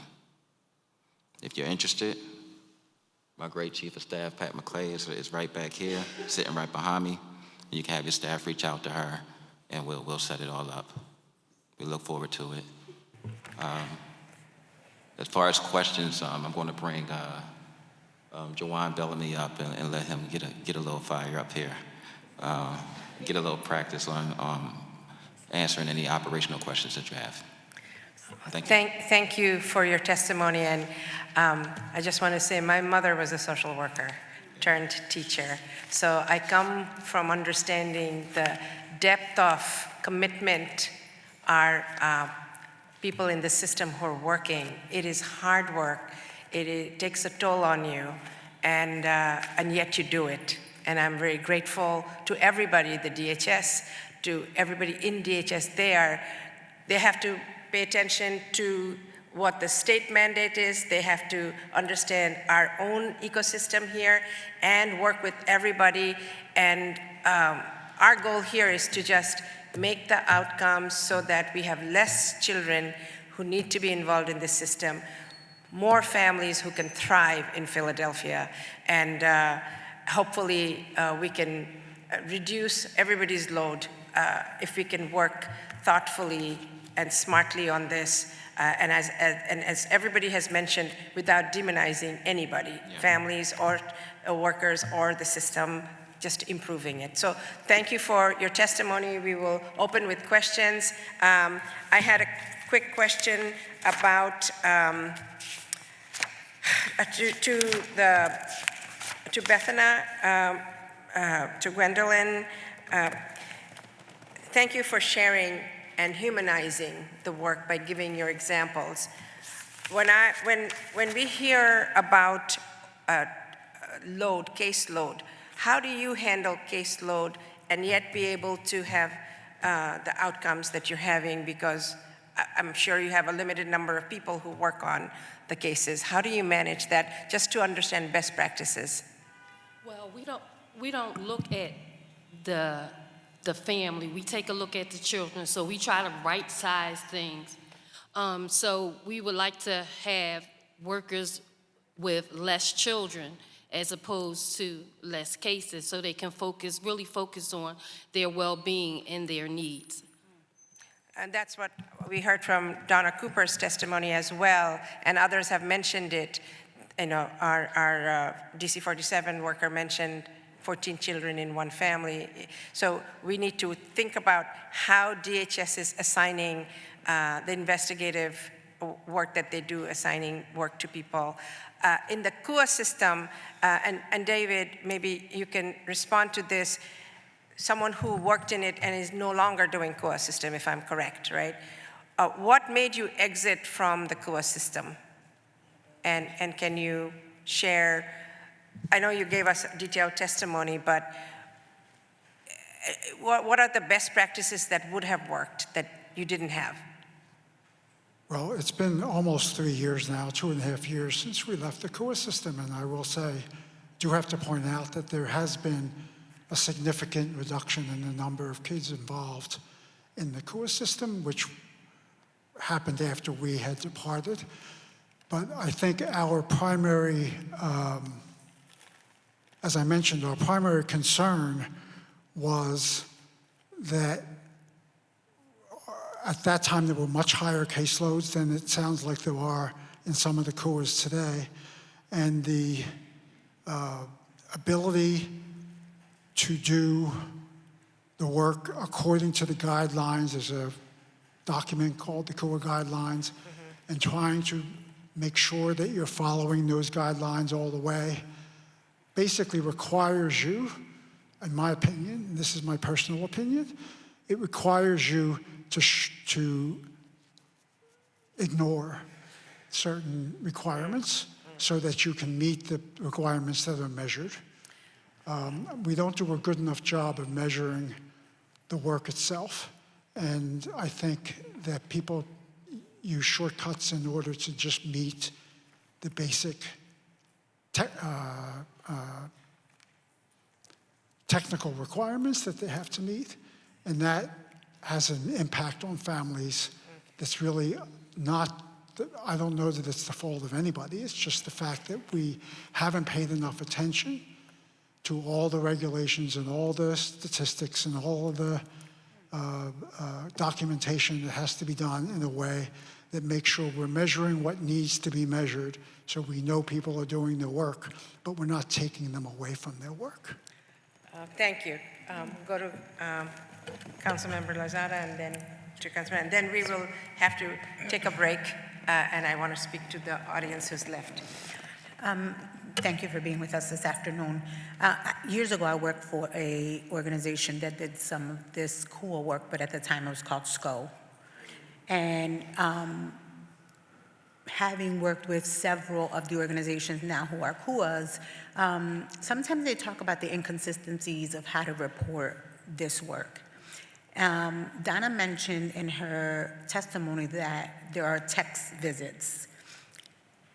In these reports that we're doing as we're, and we're submitting them, how do we figure out that these text visits are happening and that they're inappropriate, right? Because if that becomes a worker's consistent way of checking in, it wouldn't trigger that there's an issue in the family or with a case, right? So how often do these text visits happen? Is this something that happens in every CUA or throughout the process? Or is this just something that's random, right? I'm just curious to know. And are these reports done in paper? Is there a way that is an electronic submission? Does a text check-in for a family trigger somebody at DHS or somebody within your systems to say, yeah, a text visit doesn't count as a visit and this is a problem? Well, at CUA 6, we do not do text visits. We need to see children in their homes, and our QI department does quality calls to our families, so they know if they're coming out there to see the children.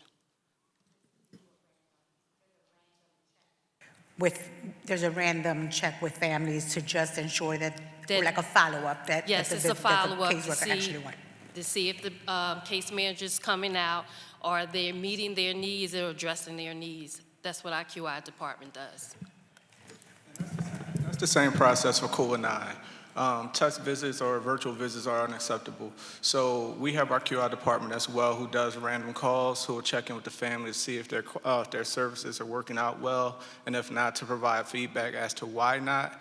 Also, if you're receiving visits as you should be receiving them, and if they give us the feedback that they're not receiving their visits, we will do a quality check of that person's whole caseload. We'll make sure that they're going out to see their families. We will send somebody else in their place to go check in on that family, but that person would be held accountable because that's unacceptable.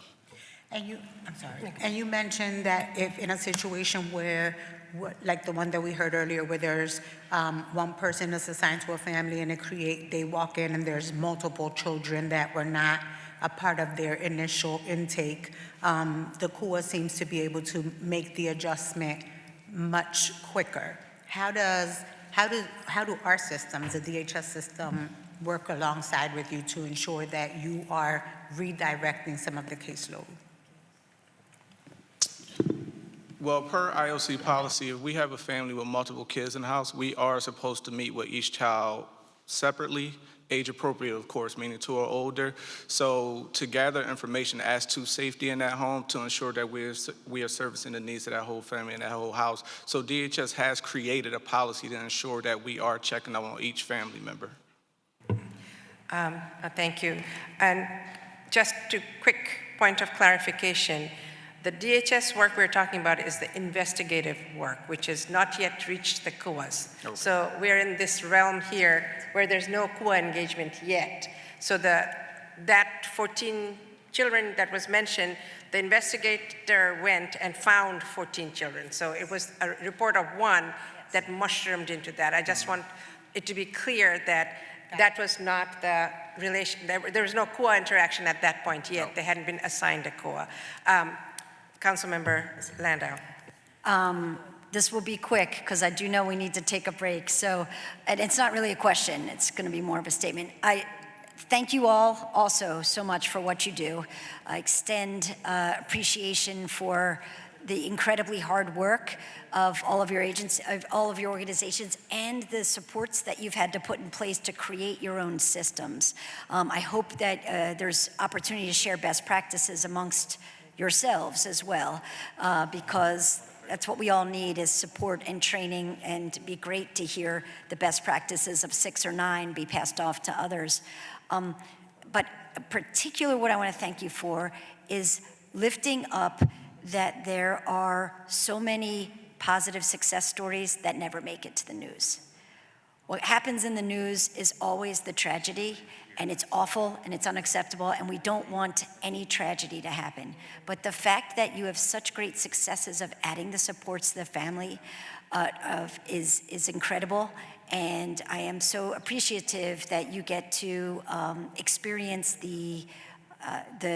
watching the successes of this and knowing that there was a positive resolution, so thank you.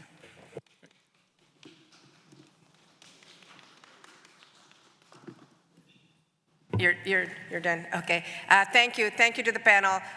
We are going to, again, follow up with you with more questions because, whoops, excuse me, Secretary of the Health. I appreciate everything you gave us, because this is where the rubber meets the road, right? It's you guys who are actually doing the work. We heard you loud and clear about the legal implications and the lack of indemnification, and that is costing you a lot in terms, and we have to figure out what is possible to do, but clearly that would assist you to free up resources to actually have more core workers and do the work. So I thank you all for your testimony and appreciate your presence. Yes, we are now going to take a 30-minute break, but before that I wanted to address 8 people are signed up for public testimony, what is what we're going to go into after this. And I wanted to, it's only a 1-minute ability to make that testimony and summarize what you have to say. We have the option for you to come back with a longer time to testify in September 15th. I want to offer that to you so that you don't feel that you've been sitting and listening, which is important to all these other panels. So I wanted to offer that to you, that you will keep your your place in the queue where you signed up next time around if you don't want to testify after the break, but we will come back after the break to take testimony for those who want to stay. So if I could, those 8 people who have agreed to or wanted to testify, if you could just raise your hands and tell me whether or not you want to stay and come back after the half. Stay. Oh. We will have formal, I'm just asking about who will testify after our half-hour break. Who will testify after a half-hour break? Hands up. 1, 2, 3, 4. Okay, the rest, everybody then. All right, we'll come back after.